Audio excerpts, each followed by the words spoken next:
วัสดีครับพระอาจารย์ฮัลโหลครับผม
Hello, welcome to another Dhamma meeting where we will discuss the Buddhist practices of charity, morality, and meditation.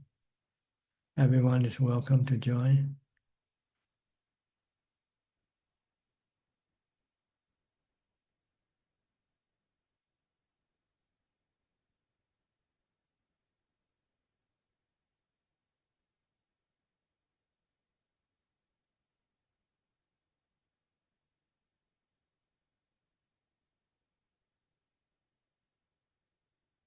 Okay, our first participant is Al Sosim from Malaysia.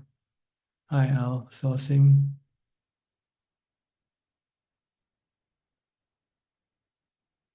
Good evening, Ajaan. I have no questions today, just listening and paying respect to Ajaan. Okay, go to Professor Ken from Switzerland. Hi, Professor. Good afternoon, Ajaan. How's everything going? Everything's fine, thank you. I just want to offer my respects to Ajaan on the occasion of the 50th anniversary of ordination. Thank you. Thank you. 50 years passed by very quickly. Yeah, I just reflected on what I've been doing for the past 50 years. Yeah. Other kinds of pursuits, but fortunately, I think I'm on the right path now. So I thank you did very nothing much. for 50 years and I felt good. I did nothing for 50 years and I didn't get anything for 50 years. I felt good. Because I have no burden. I have nothing to worry about. Exactly. What you have to lose sooner or later, one day. When you got nothing, then you got nothing to lose. Yeah. These are things I'm beginning to understand now, Ajaan. So Yeah. thank you for your guidance. That's the secret of dukkha, see. Dukkha is what you have. When you have something, you worry about what you have. When you don't have it, then you don't have no worry. Exactly. And the way to be able to live with nothing is to meditate and be happy with your meditation, from your meditation. That's all you need. All you need is mindfulness and wisdom to keep your mind calm, peaceful, and happy and content. Okay. Okay, thank you, Ajaan. You're That's welcome. all I wanted to say. Next, Claudia. Hi, Claudia. Haven't seen you for a few weeks. Good evening, good afternoon from Switzerland, Ajaan. Yes, first I was very busy in a family, but it was a good job. And today I have off, and I would like to ask Ajaan a question or for advice. Sure, go ahead. Yeah, so about 10 days ago, I accidentally got the information by social media that my mother has died. So it was a very toxic relationship between my mother and me. I think she was war traumatized from World War II. She never was able to have love for me, and it was a very, very difficult relationship. She also used a lot of emotional violence, emotional blackmailing. But one of my wonderful Buddhist teachers always encouraged me to practice metta with her, to forgive and to keep in touch with her as good as I can, and I did. So it was a wonderful teacher, also from Thailand. And during the time we had been in touch, I started to feel stronger. I developed more metta, more self-confidence when I was with her, and it was a good feeling. We invited her for a meal, and yeah, we did what my husband and I did whatever we were able to do. And I was very grateful to my teacher that he encouraged me to do this. And about half a year before she died, she let me know that she doesn't want to have contact to me anymore. And it was a very harsh message she wrote to me. So I didn't get in contact with her again. I feel a little bad because I was not able to keep the promise I gave to my wonderful Buddhist teacher. But when she let me know, like it's over, I didn't have the power anymore to try it again. And so after I got the message that she died, I tried to share my merit with her in meditation, that she may be reborn in a better realm where she can be able to receive love and to develop love. And so is there anything I can do for my own peace? Well, for your own peace, you just have to forgive her and accept her being what she is or she was. Accept. Don't try to make her to be something else that she is not. You know, this is the way she is, and this is the way she wants to be. It's fine with me. It should be fine with you, because in reality, she is just a natural phenomenon, like the weather or the clouds. You cannot control those things. Yeah. But you can forgive her and wish her well. Every time you meditate, when you finish meditation, send a good wish to her. May you be well and happy. May you find peace in the realm of heaven or wherever. Just express your goodwill. Yeah. It's more for your peace of mind rather than for her, because we don't know where she is now and whether our wishes can affect her being or not. Yeah. To Because me, it always seemed that she is like, also when she was still alive, I always had this impression she was always like a hungry ghost or hungry for love, and she didn't feel the love that was given to her also from other people. And I also see her suffering. And to me, it's so difficult to accept this. yes, but you cannot do anything else either. You cannot change her. And to feel bad about it doesn't make you any better off. So you have to practice equanimity also. If you cannot use metta or loving kindness, then you just have to stay in equanimity. Just let things be. I try, yeah. That's wisdom. Thank you so much. Okay. Everything is anicca, dukkha, anatta. Okay. Yeah, I will keep it in my mind. Yeah. What's most important is to keep your mind safe and peaceful and calm? How many forms of suffering? Okay, Thank you, Tanachan. next. I'll go to the UK with Rohini. Hi.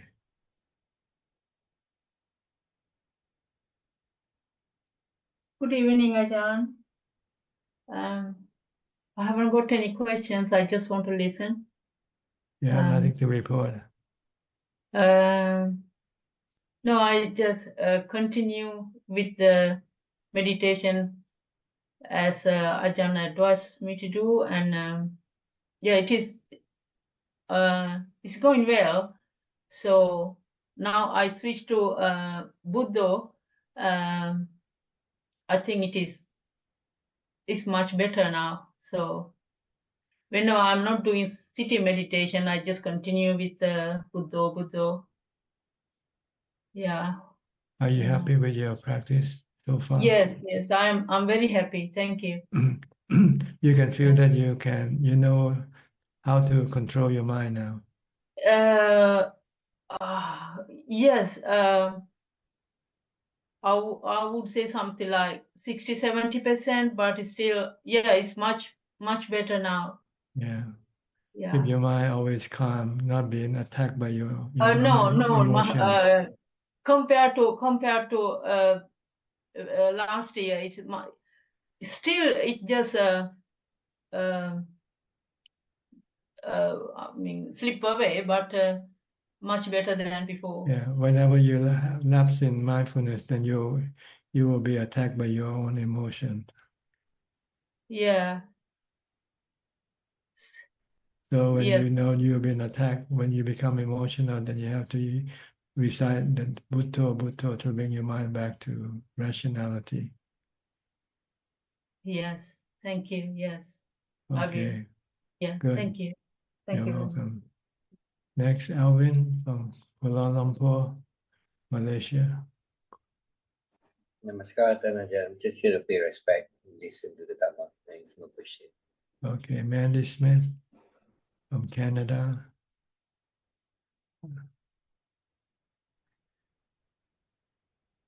Nice to see you, Ajahn. My practice is going well. Still need to include more meditation, but my mindfulness is pretty good.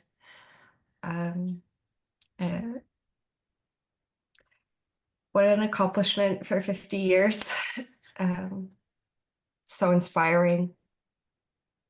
And no questions at the moment. Thank you. Okay, you're welcome. Next, Kokseng from Singapore. Good evening, Ajahn. Yeah. Last week, my body was suffering from a running nose, and I was thinking to myself at that time that I will leave the body alone and I will not take any medicine. And I managed to endure it until about for the first 5 days. Then after that, I find the pain and the suffering was too much to bear. And after that, on the 6 days, I start to look for running nose medicine and consume it for 2 days, and then after that I recover. So I was thinking to myself, does that means that I have not passed the test of leaving my body alone? Because I have to consume medicine after the 5th day. I find that it's too my mind, it was not able to take the suffering as a result of the running nose.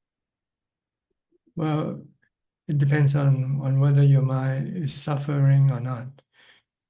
Yes, that's why I give in to taking the medicine. If you can leave the body alone and not feel hurt or affected by the sickness of the body, then you pass the test.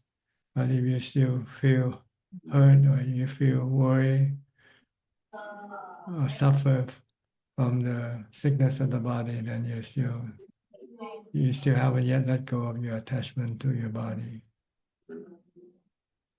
Mm. But it doesn't mean that you cannot take medicine or look after your body. It's just a matter of when you want to take the test. See, if you want to take the test, then you want to leave the body alone completely. But if you're not ready yet, then you still have to look after your body. You still have to. Mm. Because in the first few days, I'm able to so-called let the mucus water drip down from my nose to my upper lips, the lower lips, and then to my chin. Then subsequently, it affect my eyes, and then I find it very difficult to bear. So that's when I decided to look for medicine. Well, you could blow your nose. You know, there's no rules that say that you cannot blow your nose. Yeah. You can still blow your nose. You can still eat. You can still drink. You know, but you just don't feel hurt or affected by the sickness of your body. That's all. That's what. It doesn't mean you cannot do anything to your body at all. Yes, after sometimes when I find that is too the mucus dripping down is too much to bear, that I will rise from my seat and then go and take a tissue to blow my nose.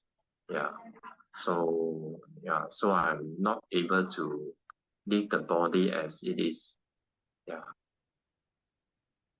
Okay, just you have to work harder on your mindfulness to get to equanimity, and also develop wisdom to see that the body is not you and is not under your control. Okay. Okay. Yeah. Okay. I will try. Thank you, Prajna. You're welcome. Next, Alfredo from Sao Paulo. Hi. Ubeka. Where has Ubeka gone? Hi, Bante. Okay. I will change my name. It's okay. You're using the tablet, right? A new tablet. Yes, a new tablet. Okay, Yeah. You still have Ubeka? You still? Yes. Meta Karuna Mudita Yupeka. Yeah. Meta Aviapada. Good, well, good. Yes. Meta. You have to know when to use which one, though. Yes. When you Bante, why? Why what? Why we are bad say for other peoples because Theravada not have compassion? It's not truth, Bante. No. Mahayana had compassion. Theravada not have compassion. It's not truth, Bante. Buddha taught us to use the four Brahma Vihara. Yeah. Yes. It just depends on how much we should use them, that's all. We only use them when we are required to, or the condition require that we should do it. If there's no condition or cause, then we don't do it. We don't go around and spend our whole life trying to help other people and not doing our own work, you know. We have our own work to do. We have to do our liberation from dukkha. But if someone should come across and need help, if we can help, then we would help them. See? But we don't go search for people to help. This is not our mission. See? Our mission is to help ourselves first, to liberate ourselves from dukkha first. And this is what different from the Mahayana perception. Mahayana goal or perception is to help other people first before helping yourself. But how can you help Yes. other people when you cannot help yourself? Yeah, it's difficult, né, Bante? It's difficult. Not The have Buddha, to meditate a lot. Né? yes, the Buddha said, help yourself first, and then go help other people. Liberate yourself from dukkha first. Once you have liberated yourself from dukkha, then you can go and help liberate other people from dukkha. Yes. And that's Yes. that's maybe the reason why they think Theravada is not compassionate, because Theravada spend more time doing their own meditation, doing their own work, doing things for themselves. But you have to kill yourself first. If you're sick, you have to know how to kill yourself first. Once you have get rid of your sickness, then you can then go help other people kill their sickness, Yes. which is dukkha, mental sickness. Yes.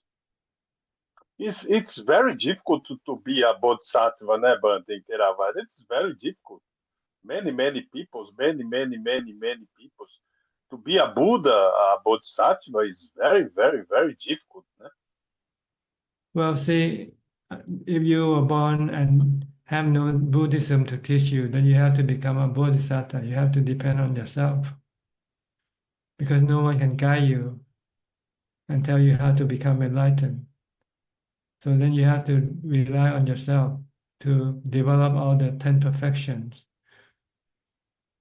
But once you come across the teaching of the Buddha, when you came across Buddhism, then you don't have to do this on your own. You have someone who already reached the enlightenment and can teach you how to do it quickly and easily. Yes. Follow Buddha. Yeah, Buddha said, Noble Eightfold Path, develop Eightfold Path in this lifetime. You can become enlightened in this lifetime. Yes. You can forget And you can forget about compassion. You have compassion, but you don't have to use it extensively. You use it when only you have to, when you need to. Yes. And how Pacceka Buddhas know Buddhism alone? Because he it's might very difficult. No? maybe he's not the type of personality who likes to teach. You know? Maybe he's an introvert. He's just a quiet person, or maybe he finds it difficult to explain things to other people. Yes. Or maybe he finds the people around him doesn't want to listen to him anyway. So it could be many reasons for not teaching. Even the Buddha, our present Buddha, he at first didn't want to teach either. He thought that it's very difficult for people to understand and appreciate his teaching, and follow his teaching. Because to tell people to abandon the sensual pleasure is not easy, because everybody is going after sensual pleasure. But then after some careful consideration, he found that there are some people who are willing to give up sensual pleasures and seek for enlightenment. So he went to those people first, those who were ordained, those who were the people who practice meditation, jhana. This were his first target to teach, because they will be able to easily understand his teaching and become enlightened. Yes. Okay. Okay. I think it's very important to have compassion, but train alone. Okay. But have to good life is important to have a good mind to meditation.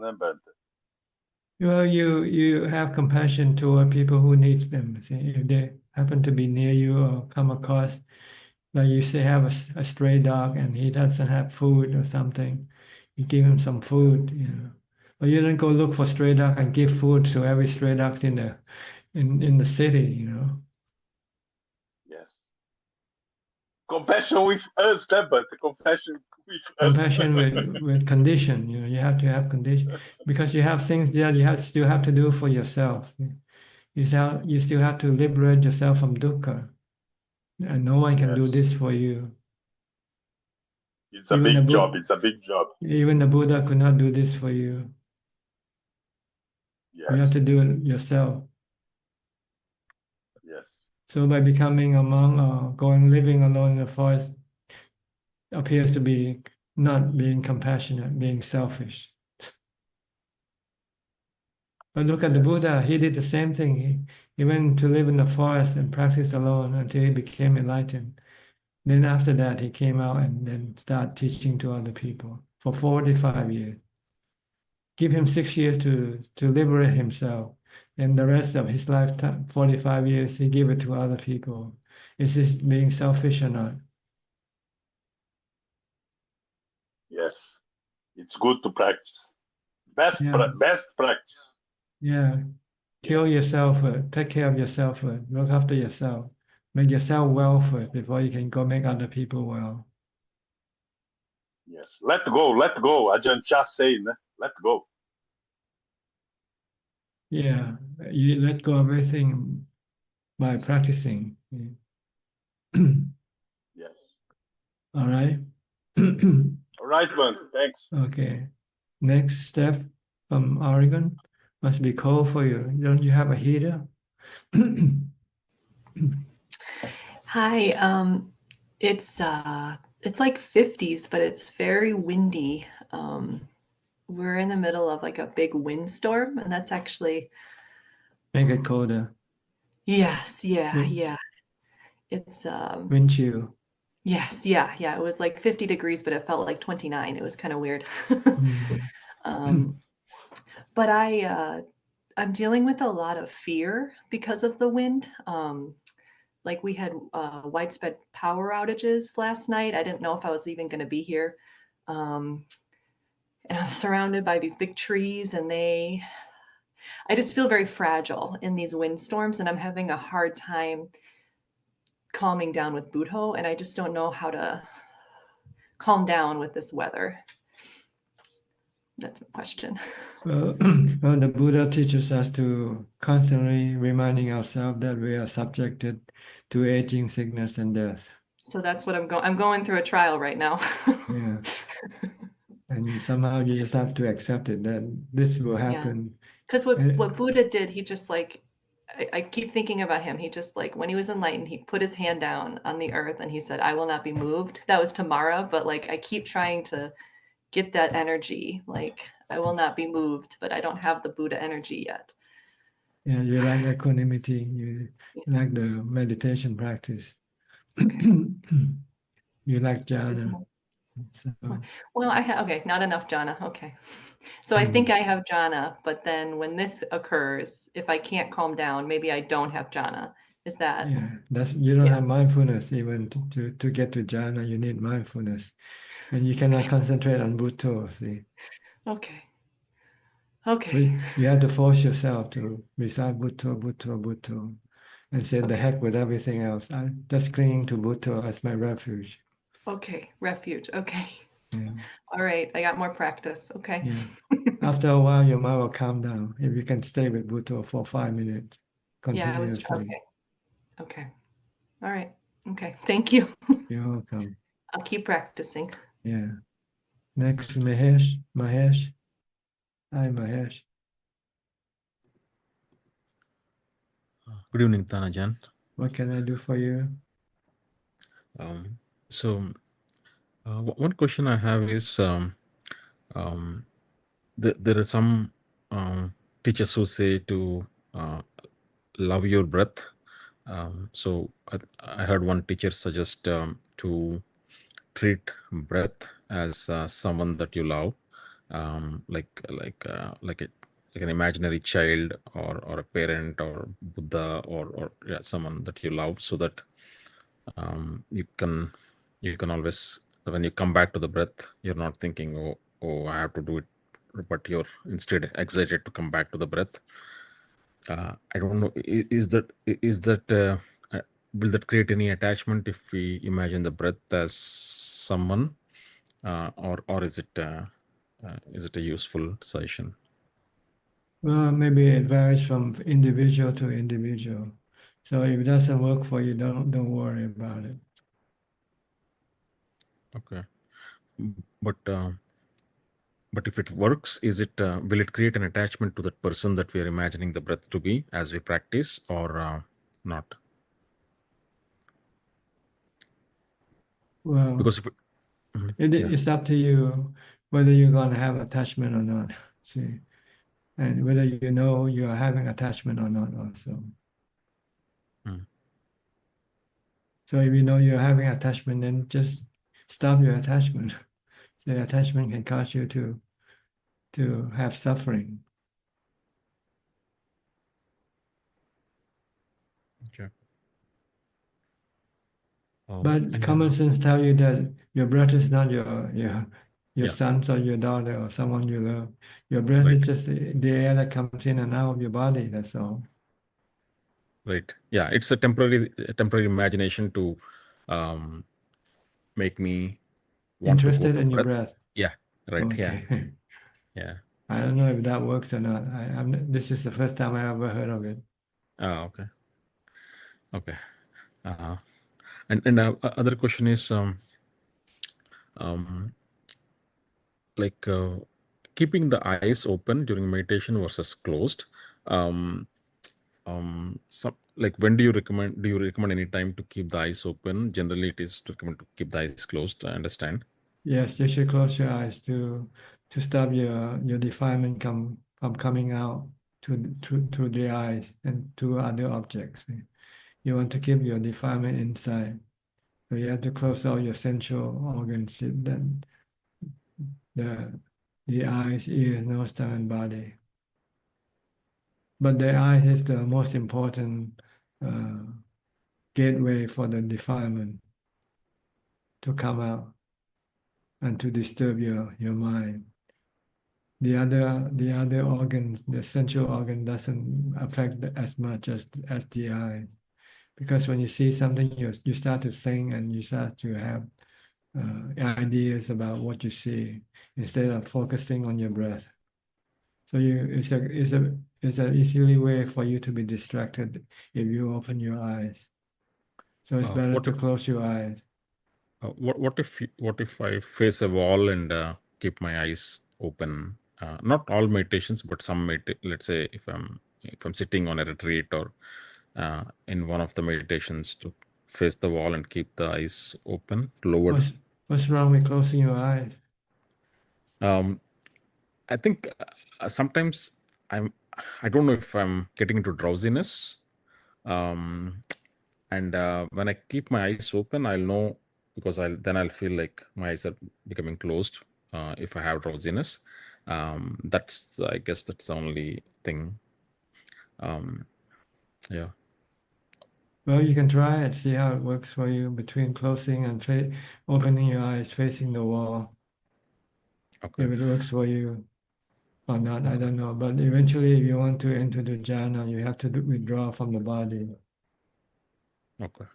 If you're still looking at the wall, then you might be attached to the wall, the image of the wall.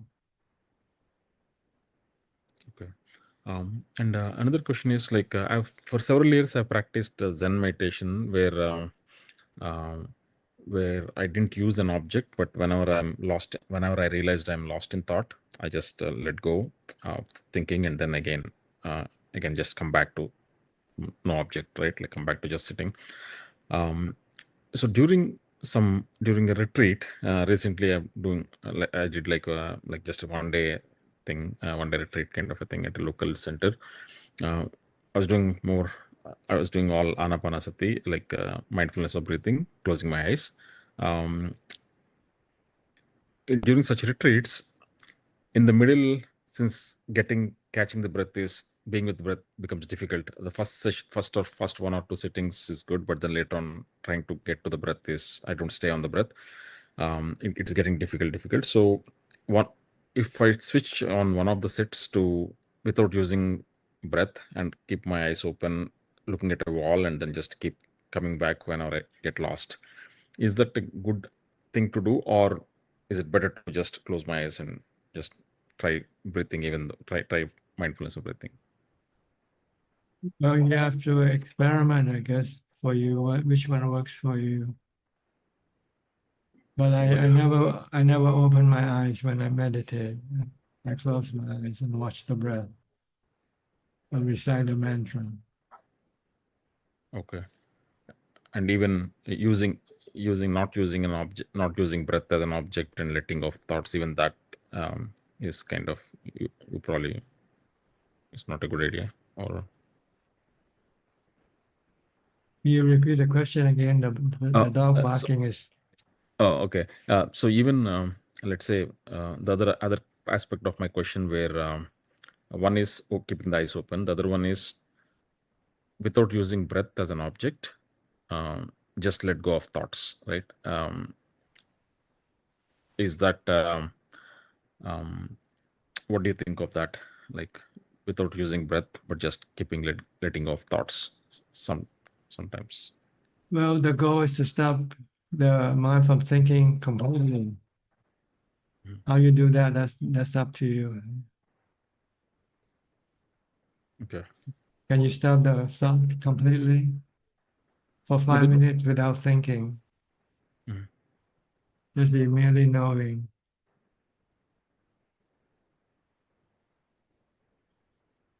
Okay.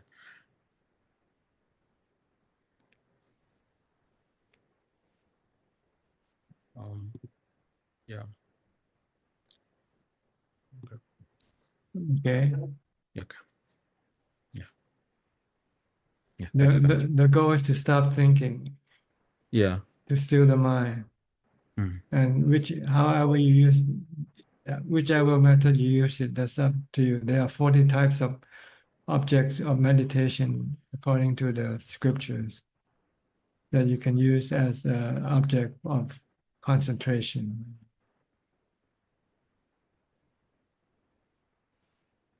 I think one of them is empty space also. Can you imagine, just imagine empty space in your mind? Close your eyes, or you still have to close your eyes. Imagine. Or maybe you look at blank wall and say, this is empty space for you. But using and not using any object, is that, does it even work? Like, because in Zen mainly this is just sit and look at the wall, and just, if you're caught up, let go, and you're caught up, let go, kind of. That's what I've done for several years. I cannot say anything yeah. about it because this is not my practice. So Okay. you have to do it and try it out yourself. Okay. Okay. Okay. Yeah. All right. Thank you, Tanajan. You're welcome. Next, Cove from California. Hello, Tanajan. No questions today, just wishing you well. Okay. Next, Rasi from Geneva, Switzerland.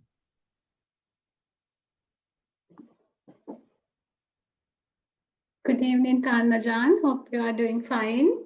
Fine, thank you. Yes, I have two questions, Tanajan. I want to know, has a Sotapanna completely got rid of fear of death? Because during Buddha's time, Visakha Upasika, who was a Sotapanna, had reached Buddha's weeping for her granddaughter's death. I'm really sorry because there is a renovation going on at the next apartment, which is very noisy. Does that mean that a Sotapanna has attachment to a loved one's body?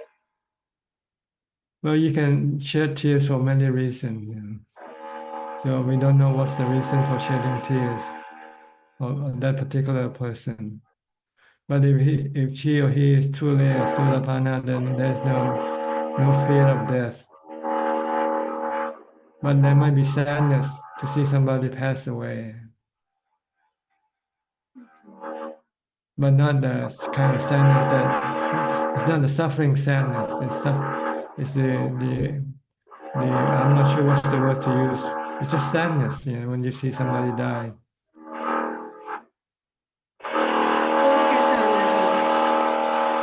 It's really disturbing. All of a sudden it started. Yeah, okay. It's okay. Okay, can you go to the next question? Is my first answer okay? Yes, Tanajan. Yeah. And how can one realize for himself whether he is ready to face death or an imminent death situation? To ourselves, how can... You need to have equanimity first. You have to have jhana. Once you have jhana, then you have the strong mind to accept death. You have to practice a lot of meditation first to get to jhana, and try to maintain as much equanimity as you can, so that when you come face to face with death, you can tell the mind just to keep still and not to react, and give up the body, and willingly giving up the body. See, the reason why you could not give up the body now because of your attachment, your defilement doesn't want you to give up the body. And that's the cost of your dukkha, not willing to give up your body, wanting to keep your body to yourself still. But with equanimity, with jhana, then you have let go of your attachment temporarily when you're in jhana. In order for you to let go of the body permanently, you have to see that the body doesn't belong to you. It belongs to nature. It's anicca, dukkha, anatta. If you cling to it, you want to keep it, then you will get dukkha. If you're willing to let nature take the body back, return to nature, return to the four elements, then you let go, then you will have no dukkha. Even during our daily work, we do. Is it okay? Like we contemplate about the nature of this body and how it came into existence and how it's always dependent on something else. I mean, even our thought is always dependent on something else through our sensual organs. Like As, that. as long as you see the body like a robot, right? And you're not the body, you're the user of the body. If you can separate yourself from the body, you're the one who tells the body what to do. The body is just a biological robot that is given to you by your parents. Your parents created this biological robot for you to use. You are just the mind, the one who thinks, who feels, who tells the body what to do. If you can understand this concept, and then if you can just let the body be, whatever is going to happen to it when the time comes. If it's going to get sick, let it get sick. If it's going to die, let it die. Then you, as long as you have no fear, if there's no clinging, no craving for it to exist, to continue to exist forever, then there will be no dukkha, no fear.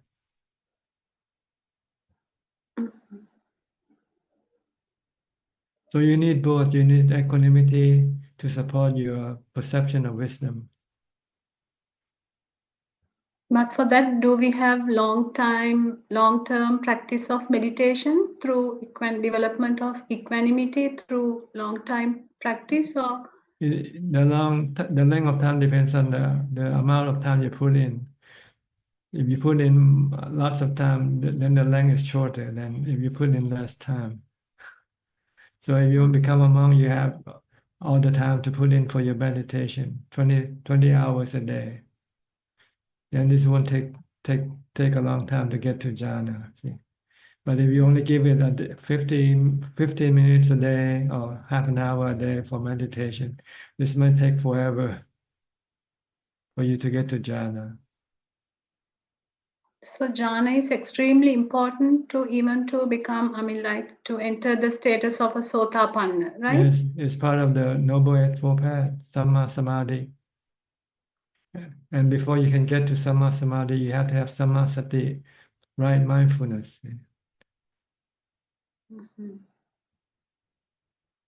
We can't have like samadhi whatsoever even without jhana. Well, samadhi is jhana. Right samadhi, right concentration is the fourth jhana. You want to get to equanimity. You want to have the mind to have equanimity, which you can get it from putting it into the fourth jhana. Mhm. It is crucial to become a Sotapanna. Yes, fourth yes, jhana. definitely you have to have an equanimity. I see. You might have it from your past life, your mind might be calm and cool and not emotional. So you might not even know that you have equanimity, but you're someone who is cool and calm and doesn't react emotionally to anything. Then maybe when you heard the Buddha's teaching to tell you that the body doesn't belong to you, it's not you, and you can see that, then you can just let go of your attachment to it easily. Okay, that characteristic has to be there within me for that, no? Yes, are you cool and calm and not reacting emotionally? No, I'm not most of Okay. the time, yes, but in certain occasions, not. Yeah. So you have to practice more cool and And- calm, more meditation. Okay. We have wisdom. We know the body doesn't belong to us. We know it's made from the four elements, but we still cannot overcome our attachment. The strength of our attachment is too strong, stronger than our strength of detachment, which is equanimity. I see. Mhm. So you have to develop more equanimity. The Mhm. stronger your equanimity, then the easier for you to let go. Mhm. If you don't have to have equanimity, there is no need to meditate, no need to practice mindfulness. Just study. Exactly, yeah. The study is not the answer. It cannot give you enlightenment. Mhm. You cannot apply the theory into real situation. You cannot apply the Four Noble Truths into the real situation without the practice. Okay. So we are going in the samsara because of our very Our rigid cravings. attachment to Yeah. the body. Yeah, your cravings is the cause of Yes. your attachment to your body, because you need the body to make you happy. It's the tool for you to access the sensual pleasures. Yes, yeah. So your body is a very important tool for you. Without the body, you cannot have sensual pleasure. Mhm.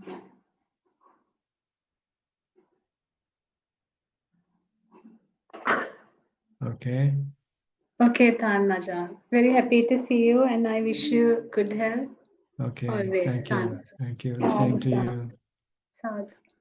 Next, Suchi from the UK.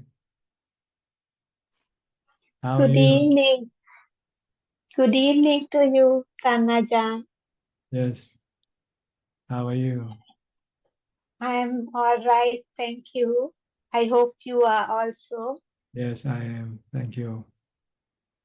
Ajaan, I was motivated by your advice to me the last time, and I escalated the time I spent sitting mindfulness meditation to 1 hour daily during the past 1 week.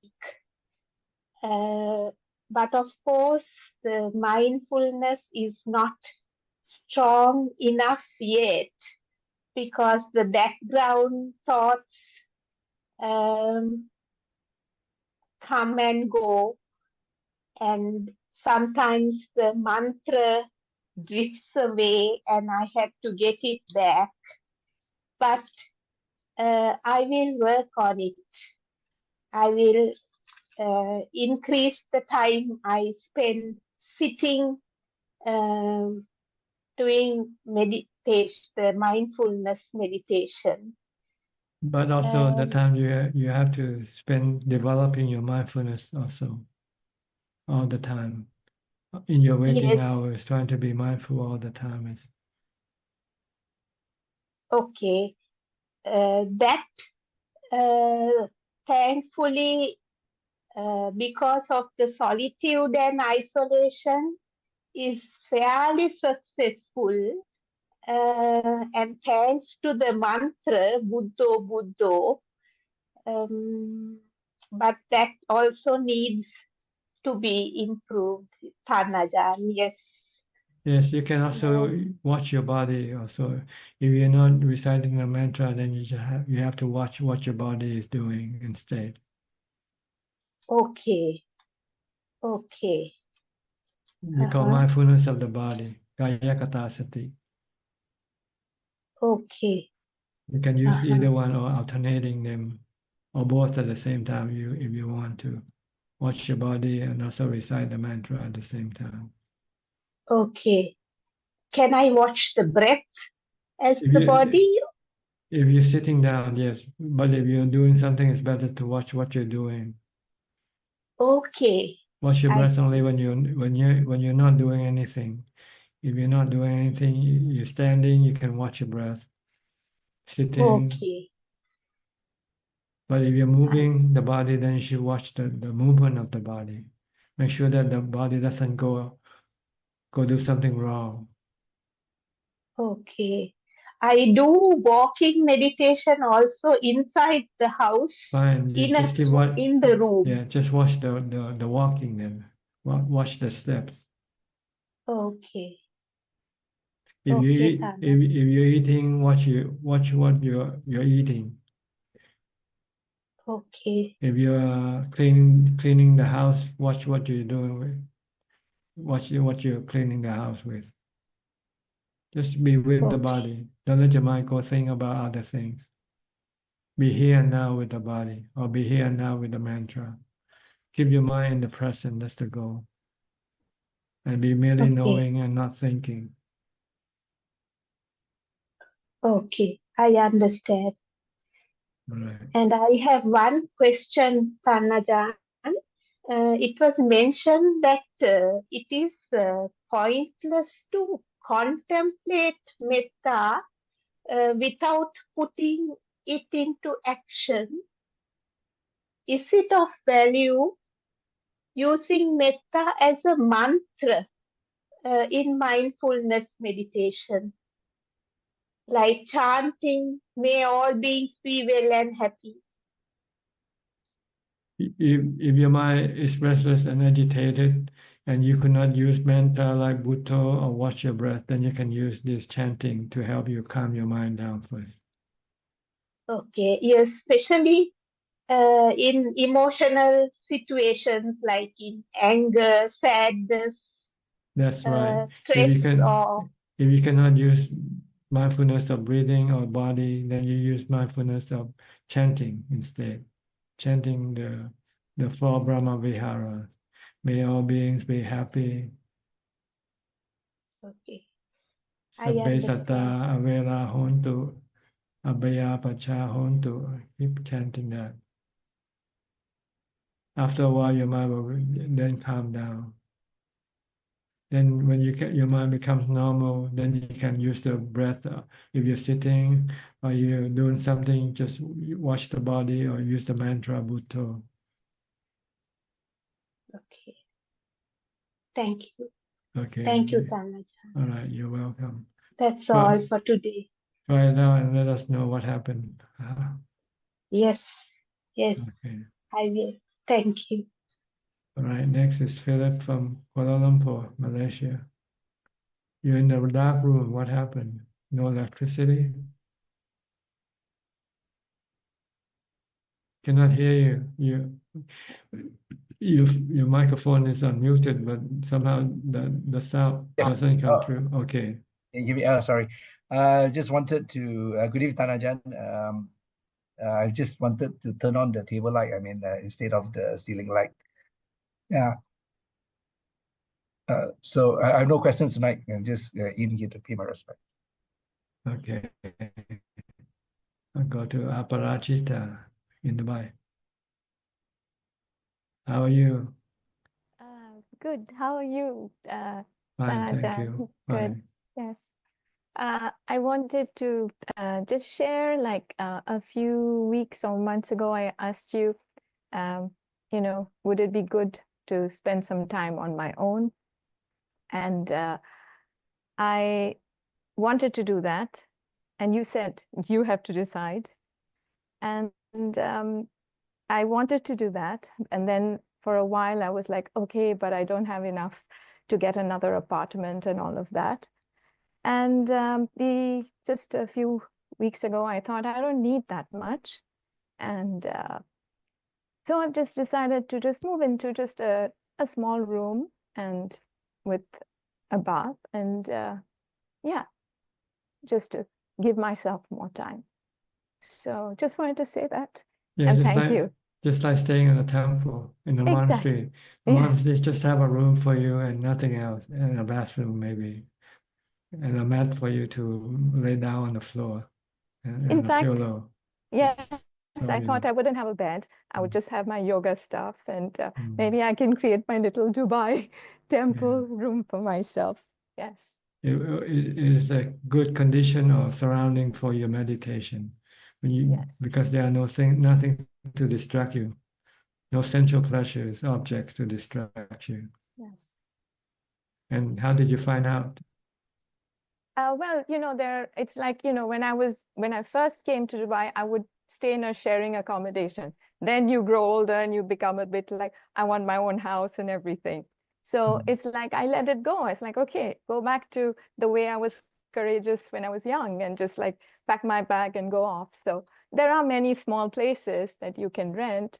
So I've decided to do that. So. Did you find it useful for your practice? Well, I haven't started yet. I have see. decided I'm going to move next month or so, but I've decided before I You was mean start. for long-term stay or just? Yes, at least 6 months for Oh, sure. really? Yes. What you do with your partner here? Live Well, my alone? partner, I did tell him, and I've been going on about it for so long. So I said, look, I think I need some time to do some intense practice. Okay, And good. it will be helpful, even not to be this. So Yeah, he's helpful. I think it's good to Yeah. be able to find a place where you can be alone and be able to do the practice. Yes. So Like I did when I quit my job and I have a small house, I live alone. Very, Yeah. very nice place. Where even though it's in the town, but as long as you don't go outside, nothing can distract you. Yes, I mean, I will just continue with my work and job, of course, but it will still give me, like, I don't have to do any housework or anything or think of anybody. Just for 6 months, I think it's all right to do Good. that. Yeah. Okay. So thank you, and thank you. You're welcome. Yes. Good. You're moving in the right direction, a step in the right direction. Okay, that gives me goosebumps, and I feel much more happy. Thank you. Thank you. The next step is to have more time for practice. Reduce Yes, down maybe. your workload. Well, I guess if I reduce my expenses, I don't need that much work too. That's So right. that's That's good, right. right? Yeah. So yeah. So I'll let the practice take me. So Okay. Good. thank you. Thank you. You're welcome. Next, Nining from Indonesia. Yeah, Ajahn, good evening, Ajahn. I'm very happy today.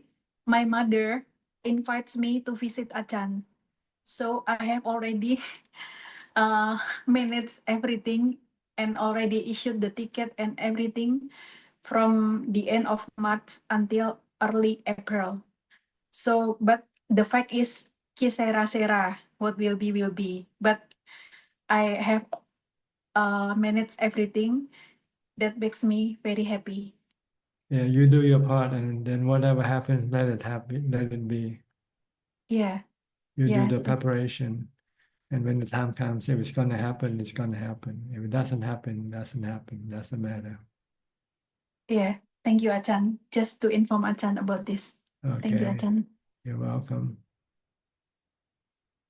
Nothing else? Yeah, nothing else. Okay. Keep on practicing, Ajahn. All right. Go to Lynn also from Indonesia. Hi, Lynn.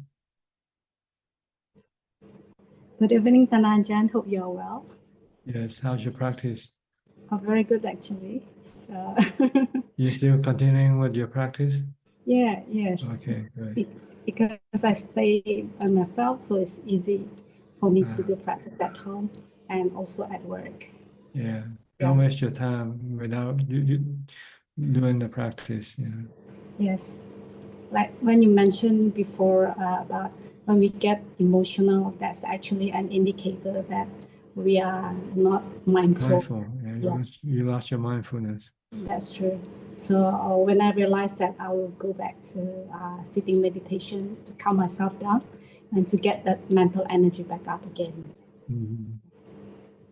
The sooner the better, because then you won't lose too much balance of your equanimity, your calm, your rationality. If you leave your mind to become longer emotional, then it will be harder to bring it back also. Yes. So as soon as you realize that you are losing mindfulness and being more emotional, then you should either use a mantra or go sit and meditate if you can. Mantra works very well for me, especially that dukkha anicca anatta. When I keep reciting that, I can calm myself a lot faster. That's good. Yeah. I've got a question tonight about the Four Noble Truths. So what is the Four Noble Truths in terms of the death of our loved ones? In terms of what? The death of our loved ones. The death of our loved ones. Yes. So what are the Well, Four Noble Truths? Yeah. see, we suffer because we lost our loved ones. And the cause of our suffering is because we don't want to lose them. Yeah. But then we cannot stop them from going away because this is the way the body works. Everybody has the same nature. It's anicca, it's temporary. It's born and then it grows up and then it gets old, gets sick and die. And this is a natural phenomenon, a process. There's no self in the body. So this is what you have to see with wisdom. Once you can see this, then you can then stop your craving or your attachment to the body or anybody's body, because you look at them like clouds in the sky. They come and go. Everybody is like clouds. They come and go. And so if you can compare them to clouds and accept them treat them like clouds, then you wouldn't have no dukkha, no suffering. But it's because you're still being attached to the notion that there's a self in them, that they're your loved ones. Yeah. Then you still have this clinging or attachment to them. Yeah.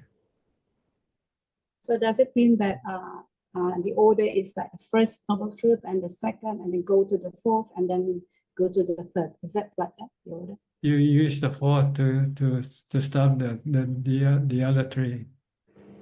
You use the fourth to teach the mind to accept that aging, sickness, and death is a natural process.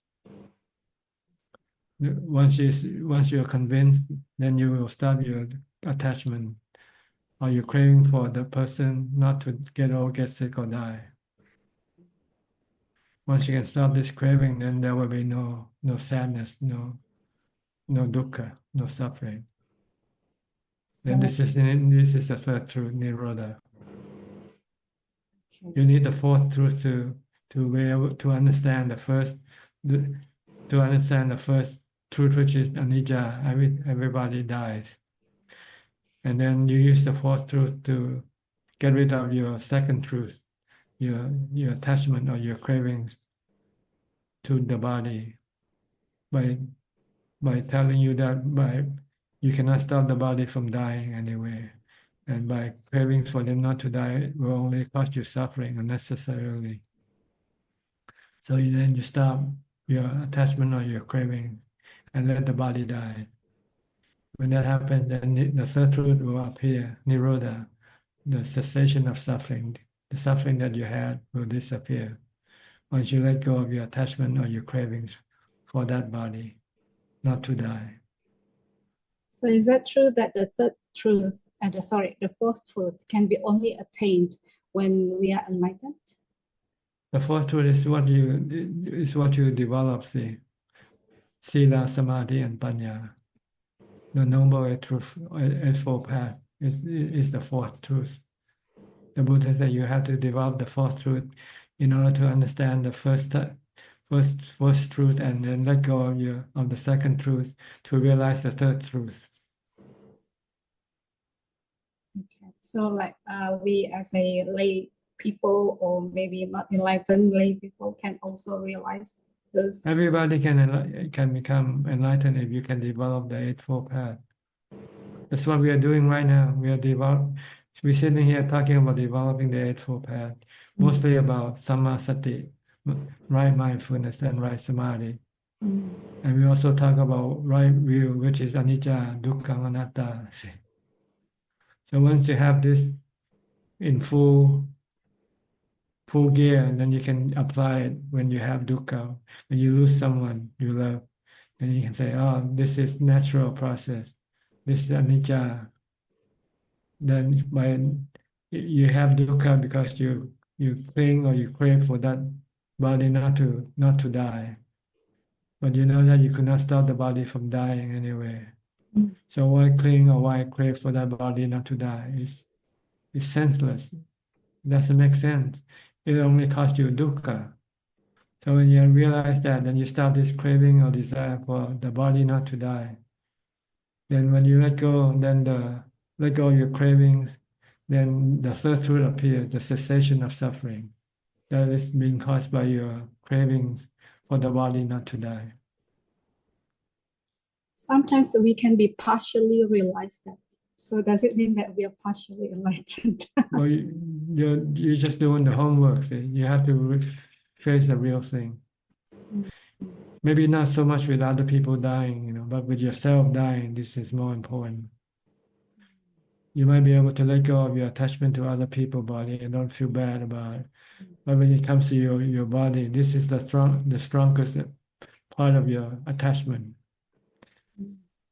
And you have to prove it to yourself by taking a test, like exposing your body to some form of danger. And to see how your mind reacts under that situation.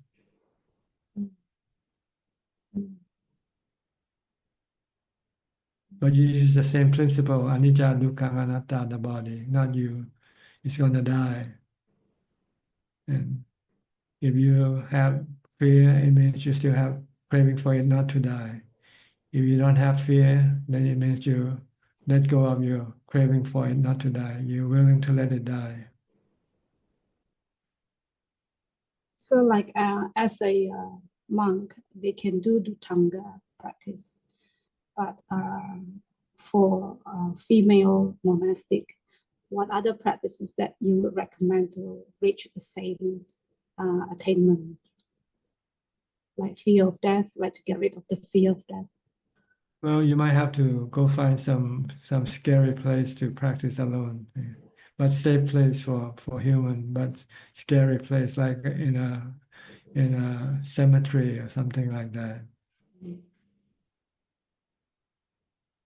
If you want to prove, if you want to take the test whether you have actually let go of your attachment to your body or not, then you need some form of danger, some form of threat to your body, and to see how you react.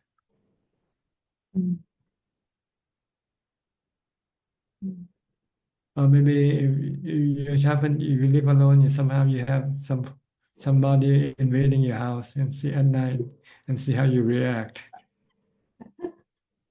But that won't happen. You never know. Anything can happen. Anything can happen. Or like Steph just said, she had a storm, and she had lots of big trees around her. She's afraid that maybe the tree will fall down and crush her or something. This is a form of danger that you can use to see whether you can let go of your attachment to your body or not. I had that kind of experience like having a storm at night, but I was in a monastery, so yeah. So you need some form of danger. Maybe you have fire. You have forest fire or something happening. a fire in your house and see how you react. Okay. I didn't pass the test for fire though, because we had a fire drill in the monastery. And then I thought it was real. So I was running like all over the place. So I failed the test. Okay, then you have to practice more mindfulness, more meditation, and more wisdom. Okay. Yeah, thank you very much, Tan Ajahn. Hope you well and healthy. Yeah, you're welcome. Next, Ricardo from Uruguay.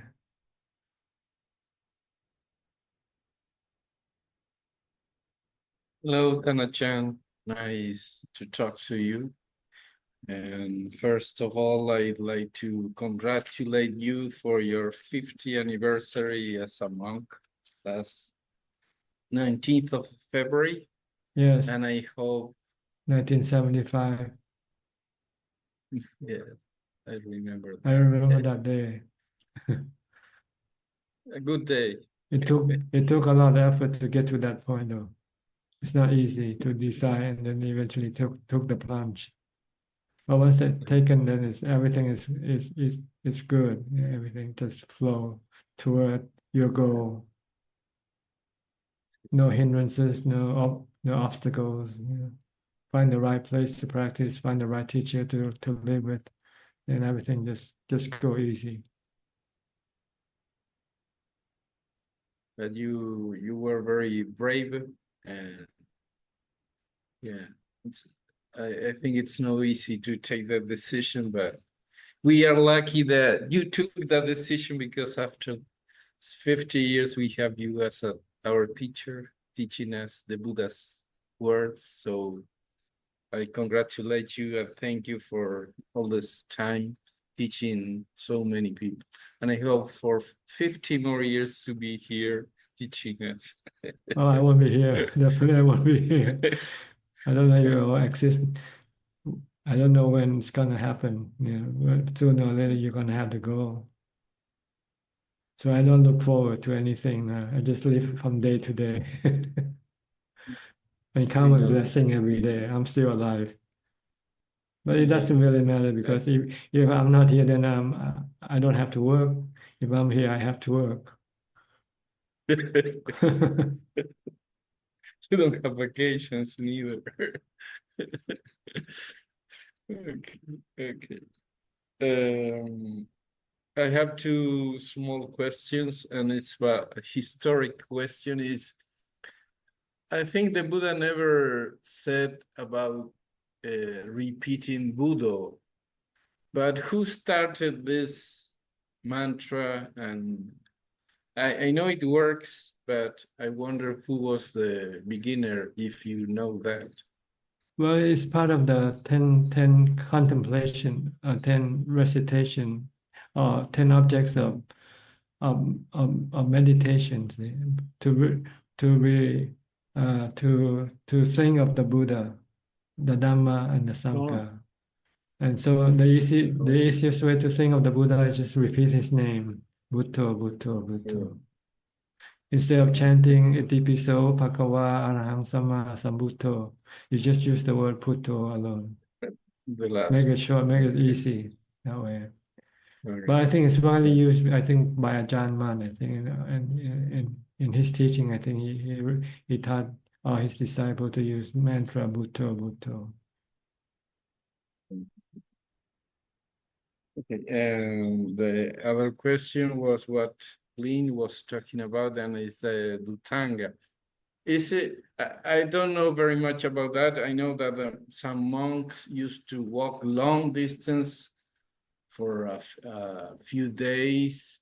And is it, as you told before, to be sometimes in danger and not to be afraid? Or what was the purpose? What is the purpose? Because I know some monks do it. Well, see, you have to first study the 13 Dhutanga practices.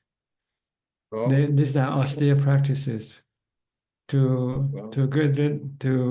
tame or to soften your cravings, your desire, your greed for comfort, for physical comfort.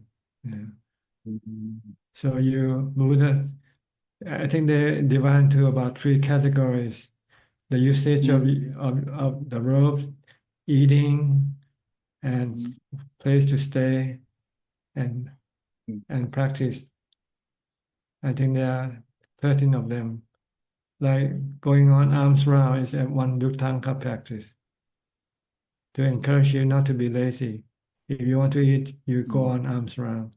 Because once you become well-known, people might want to bring food to you and offer you.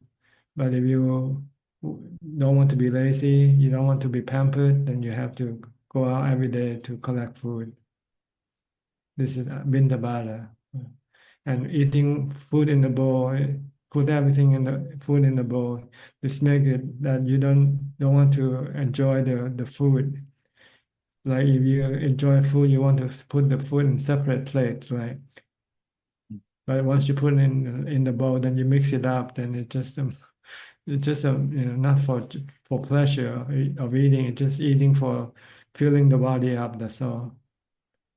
So these are practices that called Dhutanga, austere practices, and one of them is. The other one is where to live. The Buddha said a good place to live is in the forest, where it's quiet and it's away from distraction. And that's why monks go into the forest for Dhutanga. It doesn't mean walking distances. This is not Dhutanga. Oh, okay.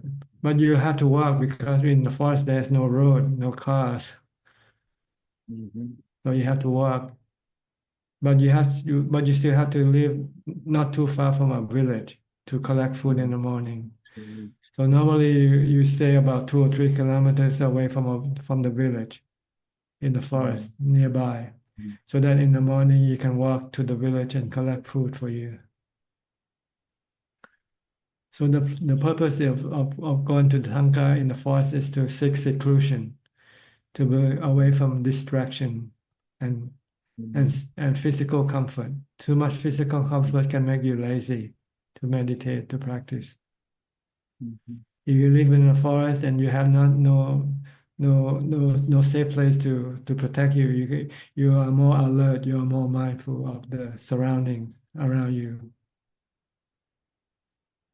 So this is the purpose of Dhutanga, the living in the forest, to assist your meditation practice.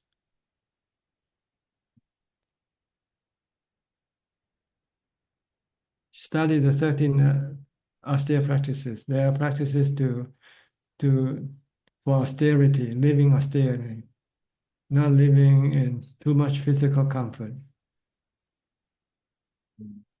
Because when you are comfortable, you are lazy.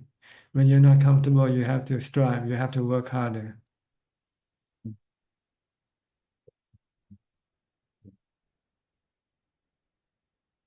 But nowadays, sometimes monks walk just to show off. They walk in a caravan. They walk in a long trail with other monks. This is not going for seclusion. This is going for show. Taking photos and posting in the Facebook page that we are on the Dhutanga practice. Okay. They don't even know what Dhutanga is. They just think that by walking you're practicing Dhutanga practice. This is not it.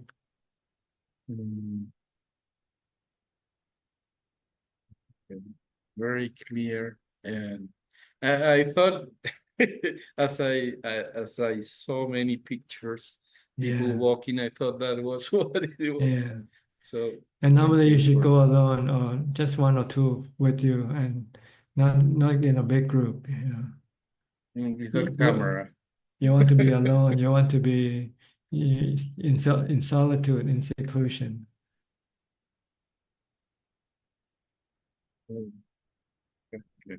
Okay, good. Understand now? But I still Clear. encourage you to study the 13 Dhutanga practices. You can search in the internet. All right. Yes.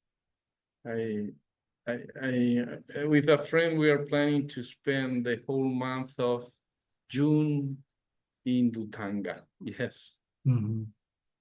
Yes. Okay. Okay. Thank you, Ajaan. You have to be alone though if you want to practice the real Dhutanga, not with your friends. Oh, no, okay. You have to practice alone, seclusion. I mean, you can All go right. together, but when you get to a place, then you have to separate and All and right. meditate keep a few distance away from each other. All right. So you don't socialize, you don't talk, Yes. and you engage in just chatter or anything like that. You want to go and separate. Because maybe when you're first starting, you don't know how to go it alone, then you might have to go with someone experienced to show you how. But once you know how to go alone, then you usually go alone. Okay. That's the purpose of Dhutanga, to seek seclusion in the forest. All right. Okay. All right. Very clear. Very Okay. clear. Thank you. You're Be welcome. well. Next, Gary from Singapore. Evening, Ajaan. No questions. Just happy to be listening in. Thank you. Okay. Intan from Indonesia. Good evening, Prajan. I just pay respect to Prajan and keep learning and practice. Okay. Good. Be mindful all the time. Practice mindfulness all the time. Okay. Yes, okay, Prajan. Thank you, Prajan. You're welcome. Samanji from Sri Lanka.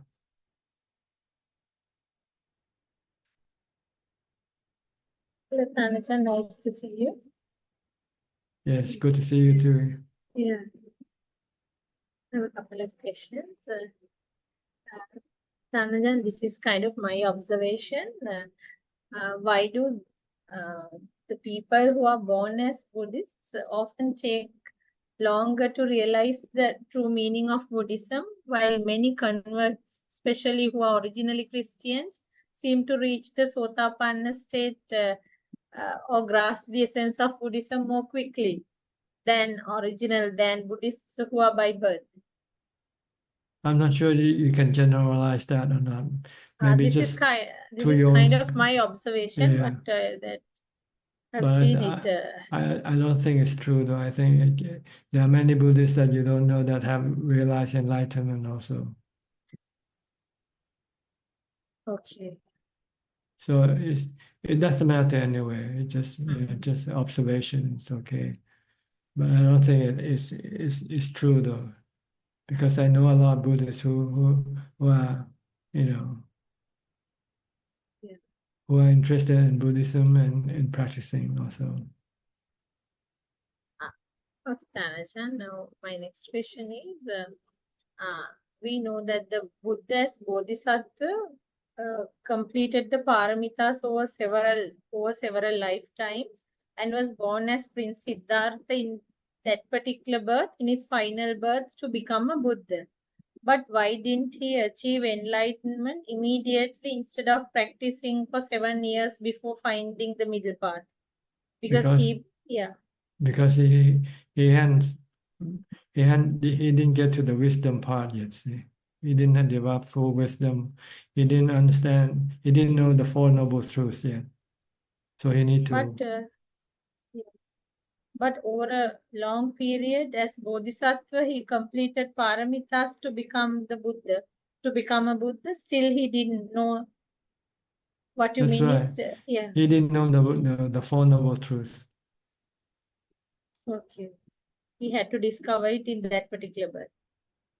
In his last birth, when he discovered the Four Noble Truths, then that means he become fully enlightened. See? And you just mentioned, maybe during your conversation with one of the participants, you mentioned according to scriptures, there are 40 types of objects to focus on when meditating. Now, I would like to ask which one is the best, or does it depend on individual preference? I mean, the object of focus.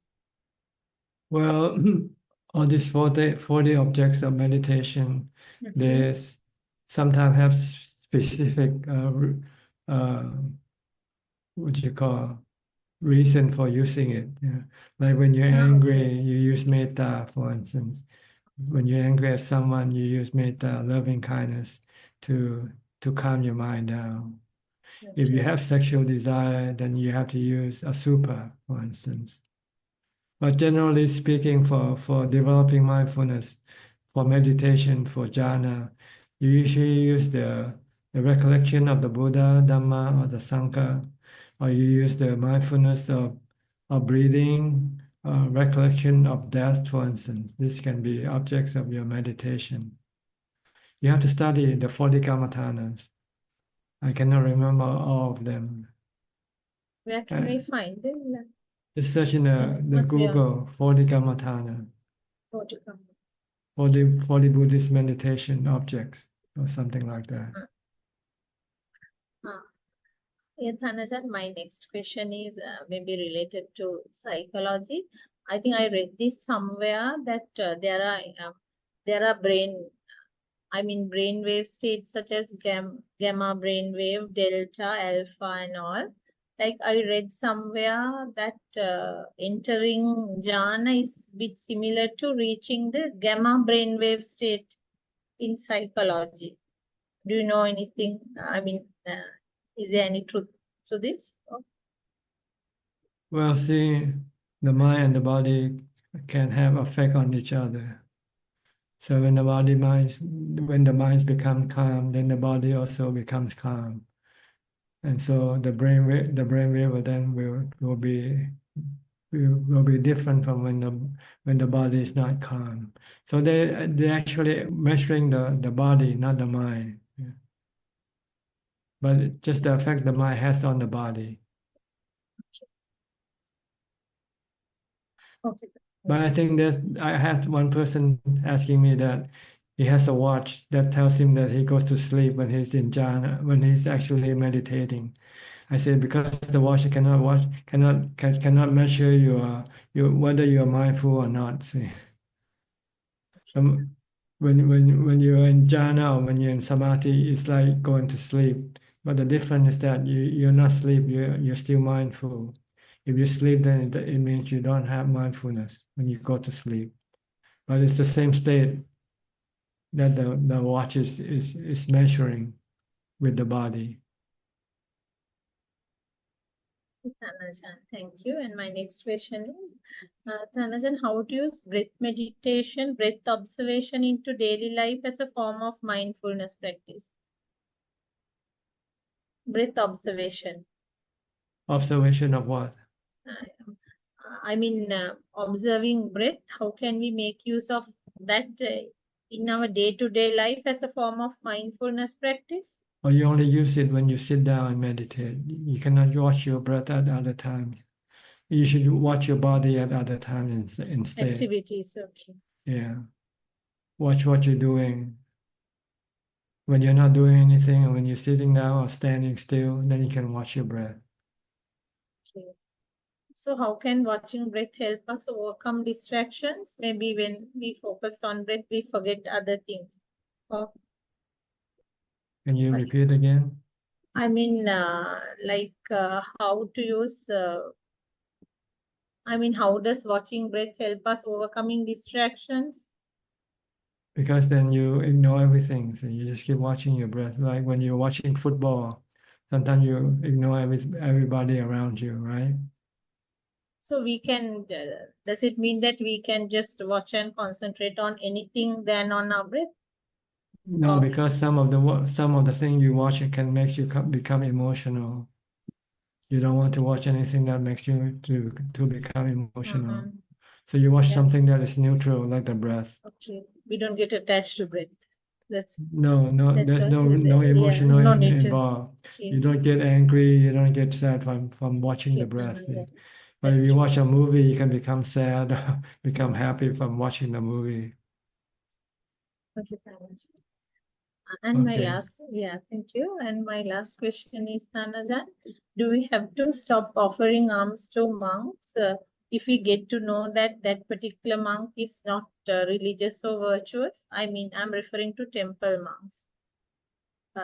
Well, do you still give food to dogs or beggars? This is referred. monks, I mean. I If you know, get, but yeah. would you give food to beggars or dogs if they need it? Yes, I usually give to dogs and cats. Okay, if bad monk needs food, you can also give it to them. Treat them like dogs. Okay, but that's bad. But sometimes they call and ask for donations and all. Well, if they don't need it, then you should give it to them. If it's a matter of essential thing that, like, if they will die or if they get sick and they need some help from you, then you should help Okay. them, regardless of who they are. Okay. That's okay to say no, Tanajan. Yes, it's okay to say no if you find that he doesn't really need it.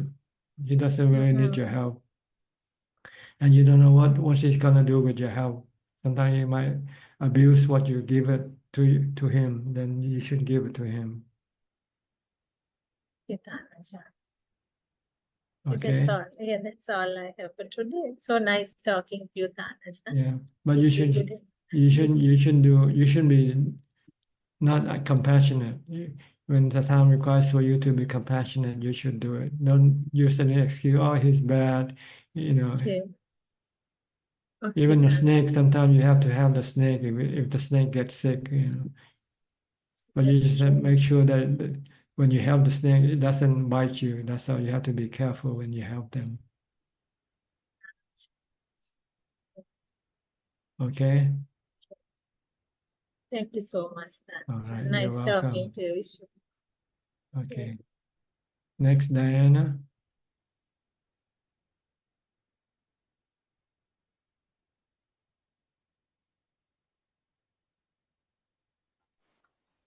Namo Buddhaya, Ajaan Suchart. Greetings to you. Yes, I just had a quick follow-up question from the lady that was being answered to. So is it okay? Because I heard and I also didn't know who to ask. Is it okay for monk to ask if he needs something? Usually, no. He's allowed to ask from people, his relatives. He can ask from relatives or someone who made the offer beforehand. If you offer me that if I need anything, I can ask from you, then I can ask. But if you never say anything like that, I could not ask from you. Like if I say, if you need something, please ask? Yes, then he can ask you for that. But if you didn't offer him first, then he could not ask you. Okay, that's good to know. Because sometimes I like to offer, but I didn't know how to make the opening. And then I heard. You can tell him if you need something, let me know. Or you can also be more specific, like if you need food or if you need clothing or whatever. Okay, thank you. Okay, next, anything else? I think you slightly touched on it. I was going to ask you, sometimes my concentration is overwhelmed by some, like not strongly, but continuously overwhelmed by some underlying feeling. And the question is, could I use like a metta as my, or like any kind of kind thought as an object for my concentration at that point in time, to just kind of like, to have a stronger, like to have an opposite stronger thing to weigh me out of it. I don't know. Is that a clear question? Well, if you're happy, if you're angry at someone, then using metta object is good. You can forgive that person. Once you can forgive that person, then your anger will disappear and your mind will return back to become normal. Yes, sometimes it's like, sometimes I can do it like quickly, like within half an hour. Other times it's like it carries on for a day or two. Then in that time, could I just stay with that as my object of meditation, as opposed to Buddha? Because sometimes like the Buddha doesn't quite cut through it. Maybe try anicca, dukkha, anatta. Treat that person like a phenomenon. Yeah. Anatta, there's no self in that person. It's just a phenomenon like clouds, like water, like Yes. rain. Okay, we're back to the weather. Yes. Yeah. At one point, I did learn 80 chant with my daughter, and I found in that process that because my mind got more involved with trying to learn the different wording, that it was successful to like detach in that point in time.